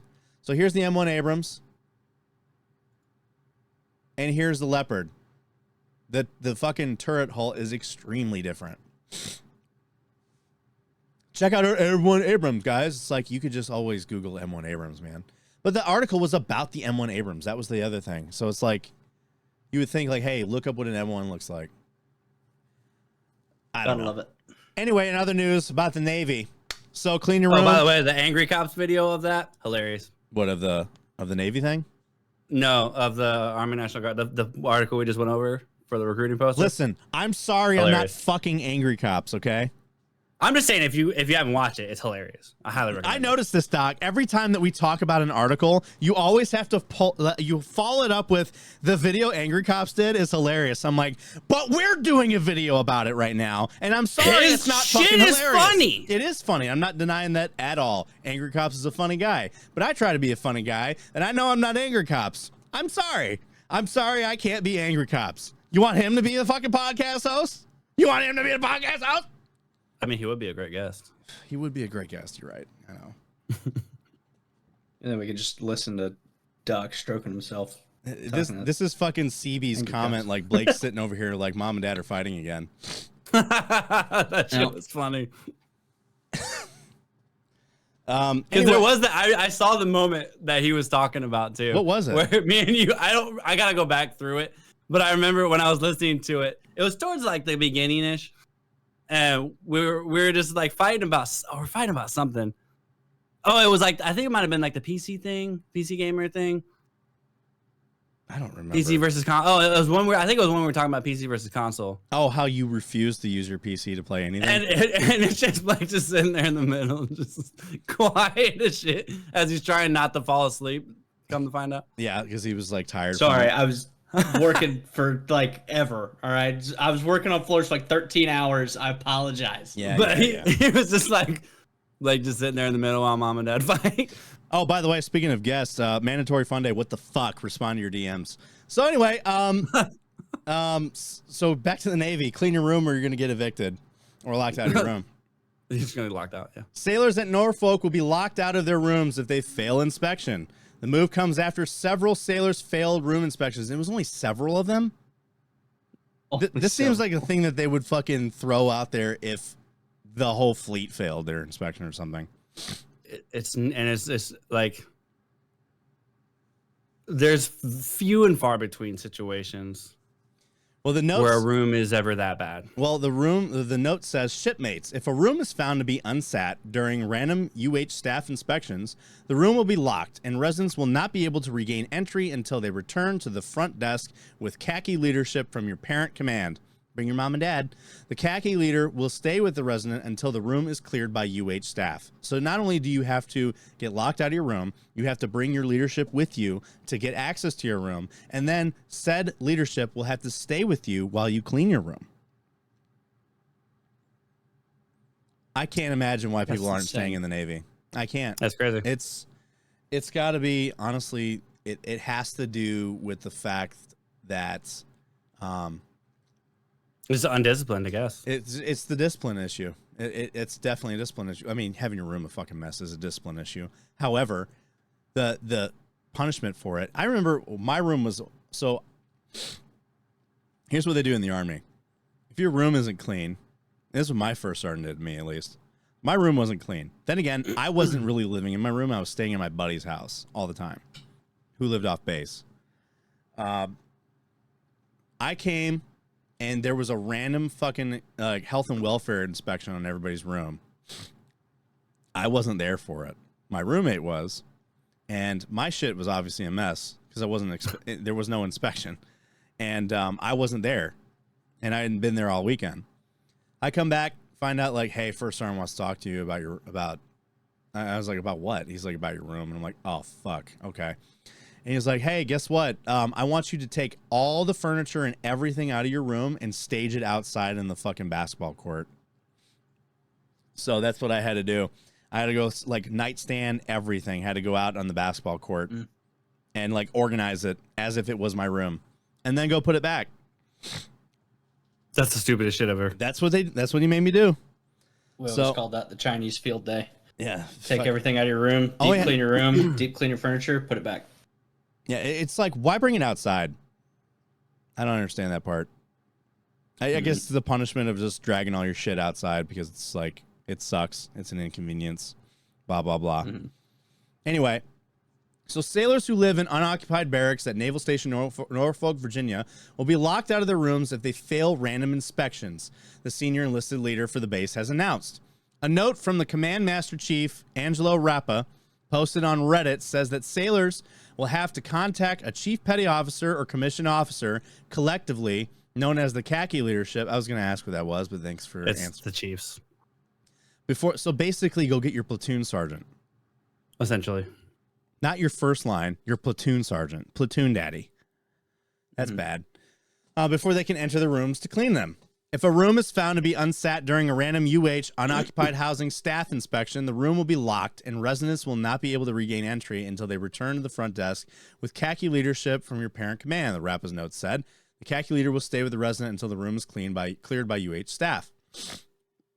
The brief note does not explain what sailors should do if they're unable to locate one of their superiors. Of course not. Kelly Werfel, a spokesperson for the Naval Station Norfolk, confirmed at Task and Purpose on Wednesday that the note is authentic. The move resulted from several sailors failing room inspections, Werfel said on Wednesday. Unaccompanied housing employees determined that the sailors had not followed the clear and concise room standards. Which is fucking stupid. So when I was in Great Lakes, unfortunately, Who are these people? they're usually just fucking civilians. Sometimes they're like there's permanent like shore-based sailors, like CSs, like the culinary specialists. That were that's what they call them. Will be on shore duty. So a lot of times they'll just be like barracks managers and stuff. Sometimes representatives from the People's Command are appointed and they'll come down and they'll have to do like the inspection, or one of them with the UH staff will be there. But it's like when I was in Great Lakes, they were done. I think it was done that way. It would be someone from the command was appointed to be with the UH staff. So they had representation there. But the fucking inspections were so arbitrary. Like I remember failing a couple of room inspections and like you look at the notes and you're like, let me see these people's fucking apartments and houses because like So they're like finding a reason to fucking fail you. yeah, they look and they're like too dusty, fucking fail. Like white glove and that shit. They'll look at you got a shit stain in your toilet that you forgot to miss. Fucking fail. I can't. It's so stupid. I got in trouble one time for having a napkin I remember that I this. used to wipe my mouth the morning of an inspection and put it in my trash can. And they were like, "Why the fuck didn't you take your trash out?" You want me to "I'm waste sorry, a garbage bag for a napkin? Yeah. Exactly. So I got to a point, if we had breakfast that morning, like went to the drive-through chow hall, me and my roommate would like throw our bags in our trash bag and then take another trash bag and put it over it to hide it. That's funny. So that way we weren't like fucking wasting trash bags on breakfast. Like it was so fucking stupid. I put my trash in my closet. These a lot of dumb, times. these dumb little things is like, why is there trash in your trash can? I'm like, it is one thing, and I'm not throwing the fucking trash away. I'm not gonna go throw an empty bag in the trash can out in the dumpster for the sake of like, you don't want to see anything in there. You know, Like, didn't you make a TikTok about that? More than likely, yeah. So I'm actually, while we're going through this article, I'm gonna send one of my favorite TikToks of lakes that we got to play that Okay. made me think of. That reminded me. This article reminded me of. okay. So Plug for Blake there. the issues mainly. For sure. I forgot to plug all your shit in the description in the last video, but I will do it in this one. Wow. The issues mainly focus on cleanliness of rooms, Werfel said. Food items left out that could attract insects, dirty dishes piled in the sinks, appliances not clean, spoiled food in the fridge, mainly focused on the overall sanitation and cleanliness of the rooms. All those who failed inspections were in clear violation of room standards, so it wasn't like your situation. The reason why They're given the most extreme ones. Right. The reason why Chief Petty Officer, Commissioned Officer needs to stay with the sailors until the rooms are clean and deemed to be satisfactory is so that the sailors understand the importance of keeping their living spaces clean. That's totally why. When asked what sailors should do if they're locked out of the rooms after hours and cannot find a superior, Werfel said that all accompanied housing buildings are manned 24 hours a day, 7 days a week. That doesn't answer the question. No, it's true, though. Yeah. It doesn't answer the question. You're right. So They're saying go to the duty. Have the duty watch you, probably. Which is a civilian. if a sailor is unable to find someone in their chain of command, unaccompanied housing staff can assist, she said. Unsanitary conditions in sailors' rooms can pose a health hazard, in part because sailors could be called to their ships for several weeks, said Navy veteran Jenna Carlton. Having dirty dishes and spoiled food in the rooms for that long could attract pests. Locking sailors out of the rooms when they fail inspections will put pressure on both the sailors and themselves and each command, said Carlton, a former petty officer second class who served in the Navy from 2013 to 2017. Oh, so it was a fucking former petty officer that was saying this. Got it. Back in my day. Back in my day. And he did Fucking, what- I've been in longer than you and during your time. He fucking did like a one and done. No khaki. Who the fuck does a one and done? I'm sorry. and then holds that kind of standard. Is an asshole to people that are currently in. Those Who are the usually fuck the are ones you? that are the Like- biggest assholes.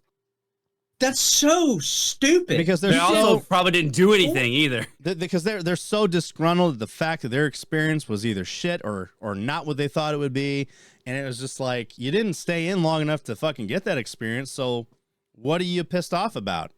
Like very seldom is like any of these civilian workers that served fucking Bro, that- retired. But for the That's most part, they're just like the frustrating. fucking, they're the people that did like a one and done, and then now it's just like, guess what? I have the authority that I never got before. Exactly. You know what? That makes sense because a lot of the dudes that did their 20 and like were high up and all that shit, they get out and they're just like, "Hey, listen, don't be a piece of shit. Fuck you if you are, but also, I did this enough. I don't want to baby anybody anymore. I kind of want to be just the little guy on the wall. Yeah, I'm look at Bob tired of being in Ross. charge." Look at Bob Ross. He created paintings. Yeah, Bob Ross. I mean, granted, he was in the Air Force, but still. Yeah, that doesn't count. Well, he was a drill instructor. So So it says no khaki is going to want to sit there while you clean your room, Carlton said. I'm guessing individual commands will probably start doing their own inspections to ensure it doesn't get to the level of them being locked out. Oh, that's such a great fucking way to prevent that, I guess. Like, well, no khaki is going to want to do it, so we're going to make them do something that we know they don't want to do so that it prevents this from happening. It's like you're just being an asshole. No khaki. Oh, so I said that already. Congress has been taking a closer look at conditions of troops' barracks as the military branches have acknowledged problems with service members' living quarters, especially unaccompanied housing. The Government Accountability Office issued a report in September that found widespread problems in military barracks, including mold, cockroaches, and water and sewage problems. And now here's the other- what? Never. Yeah, that's fucking false fabrication.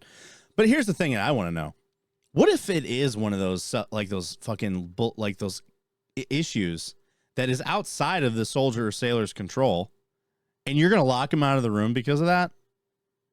Yep. And then make them sit there and clean until it's satisfied? It's like, how about this? Why don't you fucking stay here and wait for the maintenance people to actually come and fix the fucking issue I've been asking about forever? Hold Like on. you I have look like you about to say something. No, I am. Because, hold on.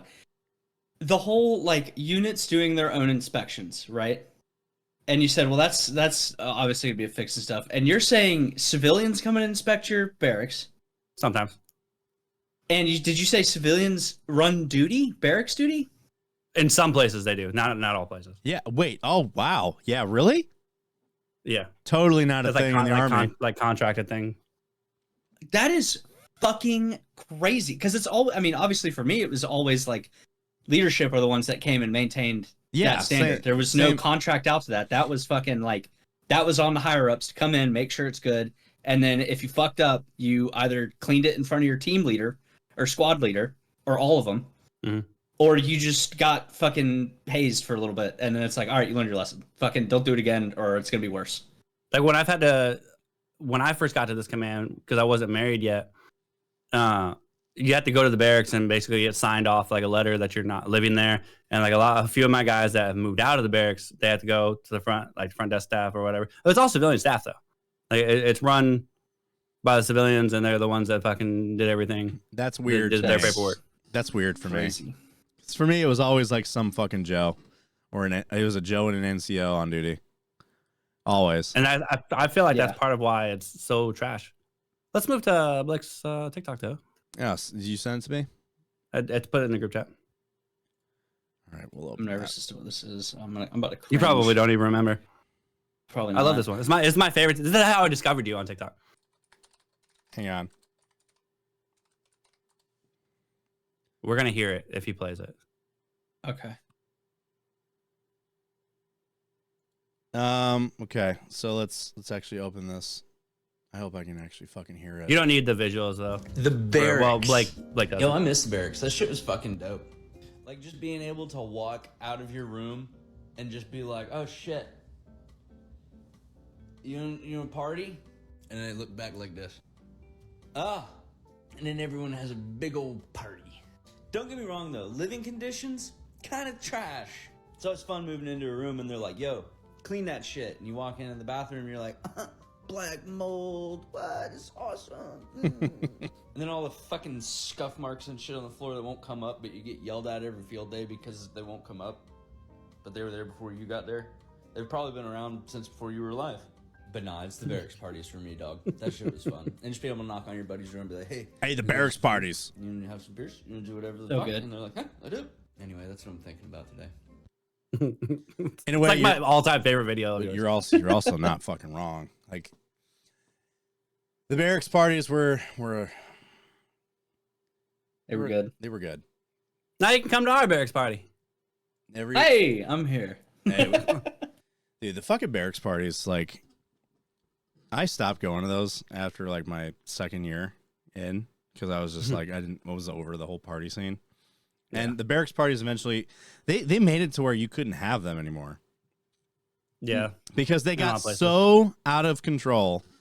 MPs were getting taken hostage. Couldn't imagine. Like there was an incident that happened where some dudes just got back from Afghanistan and they were throwing a barracks party and the MPs came and they fucking grabbed this dude up, duct taped him, put him in the bathroom, field stripped his M9 and threw it on the roof of the barracks. It's glorious. And then the MP sergeant major was like, hey, your guys have my guy. And then the infantry sergeant major was like, go get him then. It's like not my problem. Pretty much, yeah. Like everybody had just gotten back from Afghanistan, and then the MPs were like National Guard guys that happened. Oh to yeah, be- they definitely don't give a shit. and these National Guard guys would get sent to Italy for like their deployment, and so like most of the MPs were like not active duty guys. So the sergeant major for that battalion was just like, go get him then. I don't give a fuck. Not my fucking problem. And then like before that, we had two battalions on one little base separated by just a basketball court. There were fucking brawls between both battalions always. You couldn't walk out the front gate with 1st Battalion guys without running into 2nd Battalion guys and fighting. And then Terminal Boot actually has a video about that. yeah, what for 173rd That's guys? between companies, but yeah. Yeah. I mean, it's the same thing. No, Yeah, it is. So for the airborne unit, it was the battalions. So the two battalions were in the same tiny ass fucking base. And when I mean tiny, I mean it would take you 20 minutes to walk from one side of base to the other. That's how tiny it is. Not even 20 minutes. It was like a 3-mile radius total. And then like 2nd Battalion barracks were always right by the front gate, and 1st Battalion. So 2nd Battalion barracks were by the front gate. 1st Battalion barracks were on the other side of the post. So if 1st Battalion wanted to go out in town, they had to go out the front gate and pass through 2nd Battalion area. And if they fucking saw you and you were 1st Bat, you had a whole bunch of fucking 2nd Bat dudes on your ass. So naturally, all the 1st Bat guys would leave the front gate together. And there's hundreds of these guys. And they would just get into a brawl right outside the gate, right by the gate, always. And then 2nd Battalion got moved. My dick's bigger than yours. It pretty much, I mean, like, you gotta think, like, 173rd was the most rapidly deployed unit to Afghanistan in the Army. So these guys were literally deployed for 9 months, back for 6, deployed for 9, back for 6. These guys were all just, like, constantly rotating back and forth through Afghanistan. So, like, yeah. Everyone's And then Brock gets there and they're like, all right, guys, we're done. yeah, and then I get there and it's all over with, and everyone's done. We just go to Ukraine. So that was great. You know, the thing that pisses me off about like the barracks inspections, because I spent a large part of my career in the barracks, unfortunately. So I feel for a lot of my guys that are in the barracks and advocate for them. Half of these fucking inspections come from people that either have been out of the barracks for fucking years, like 18. They got married. So they married some stripper and they moved out of the barracks and their fucking 2-year mark. Or they've been married their whole career and they've never even lived in the barracks. And they're telling us how the living standard is and like what we should be like in the barracks. Fuck you. I know. Like those type of people should not be allowed to inspect you. You mean like the In my general that opinion. said it was a discipline problem? Yeah, exactly. The general that has probably never lived in the fucking barracks saying that the barracks conditions are a discipline problem and not like a fucking maintenance problem. Yo, have y'all seen the sergeant major of the Marine Corps parading around these new barracks on social media? Yeah. You have? Yep. One, I want to see where those fucking barracks are. Two, they're Marine Corps barracks, so that shit ain't gonna last like that for a while. I remember he was like, take care of him, and I audibly laughed out loud. Take care of the barracks, boys. Okay. So he's calling them like super new. They maybe changed a couple features, but I've got buddies that have been in barracks, almost carbon copy of that for a long time. Like they were on Lejeune when I got French there. Creek, right? I think so. Like think. where the Maybe gym French was? Creek? Where the big gym was? the big nice one. Yeah. Yeah, right behind Yeah. that gym. Yeah, French Creek. Yeah. So they put those up, and my buddy that I went through ITB with went to those, so I would go over there and hang out with him and shit. And they were cool. They were nice. I'm gonna be honest though, I prefer the old ass catwalk barracks I do too. over that because you just feel freer. And for like the barracks parties and shit like that, it's awesome. And you're not as secluded because you walk out and you see everybody, so you're kind of like forced to talk to your buddies off work and shit and hang out and fucking, you know, The whole hotel style camaraderie thing. sucks. So it does. It's so dreary in a weird way. I've always hated it. I got moved to a unit. I got moved to headquarters when I came back from deployment. I was processing out, so it was a hotel style barracks. And granted, the barracks party still happened, but it wasn't the same, and it was less often. Right, you would see less people. And then most of the Navy barracks I've been in are basically hotel style barracks. And I swear I never saw a fucking soul in those barracks. I'm convinced I was the only one that fucking lived there. The power went out on all of base one day, like when I first got there. And I was like, oh, cool. Chem light Maybe I'll party. have, I was like, cool. Fucking barracks party, because the last time when I left the Marine Corps, my last barracks party, all the power went out and it was a ice storm. Everyone had a fucking barracks party. I go out into the hallway, fucking nothing, not a single person. I'm like, is everyone just like sitting in their room on their bed, just like, all right, well, I guess I stay here What now. do I do? What the fuck is happening? No, didn't see anybody. No one was outside. Nothing. That's a What the bummer. fuck? And I was like, this is fucking depressing.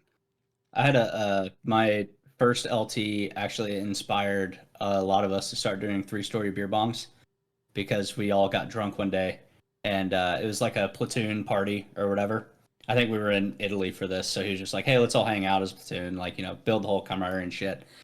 And we all got a little shit faced, and he goes, you know what I have a fucking problem with y'all's barracks? And we're like, what's that, sir? And he goes, y'all don't fucking party hard enough. And we're like, what do you mean? Like we're always out there like grilling out, fucking hanging out, water slides, fucking, you know, chilling. And he goes, no, but y'all aren't throwing true ragers. He's like, I'm talking 3-story beer bongs, like fucking just brawling and shit. And we're like, you're a fucking officer in the Marine Corps, and you are I feel like this inciting is a trap. And like, all right, you guys are So lame.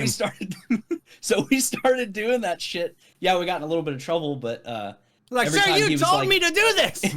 well, he was never the one to get us in trouble because he would be on like duty or whatever for the battalion and shit, and he would come out and see us partying, and he'd be like, "Hey, listen, I want y'all to know, fucking PMO's coming by. I just heard they're going like near the barracks and shit for some other incident." He's like, "Just put the shit away for a little bit, turn down your music, this, that, and the third." He's like, "As long as no one gets hurt, to the point they have to go to the hospital, I don't give a fuck. Have fun, but please don't fuck me. Glorious. Well, aside from that, that is all we have.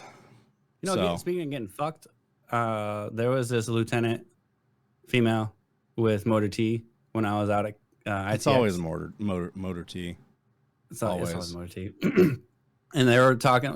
I guess she had fucked one of the corporals that was out there, because they're about the same age. And the word got around, and she was like, "I would have never fucked him if I'd have known he couldn't keep his mouth shut." I'm like, that's your answer? That's your fucking answer? That if he could keep his mouth shut, I wouldn't have done it. Or like I'd have fucked a different corporal. What is going on, ma'am? You're a whore, is what it is. You're a slut. Anyway. Because I think she did it multiple times. Oh, I'm I mean, sure. I was a whore back in the day, so. Yeah, we all know. You heard all the stories. All right, gentlemen, that's pretty much fucking it. So You've heard all the stories. yeah, I've heard all the stories. Poor Blake hasn't. But we used to have a It's segment. on- we it's had on a his segment podcast. on my podcast called Doc's Ho Story. Yep. Where it'd be a new one. Sure. Then it eventually just turned into like, hey, like I don't want to hear about the chick you fucked. I just want to know if like tell me the crazy part. Now, like I slept with this chick and she was a squirter. Like that's it. It was enough though that it was a regular segment for a while. Yes, it was. But anyway, let's wrap this up. So Wrap this party up. wrap this fucking party up. You don't got to go home, but you can't stay here. Don't forget to like the video, subscribe to the video, show the video love. It helps the algorithm. It helps the fucking algorithm. Leave a comment. Don't leave after a minute and a half. Don't leave after. I'm going to make sure to put a nice clip in there for ye. So, all right. Well, we love you guys. And we'll see you at the next party. Have a good weekend. Bye. Later.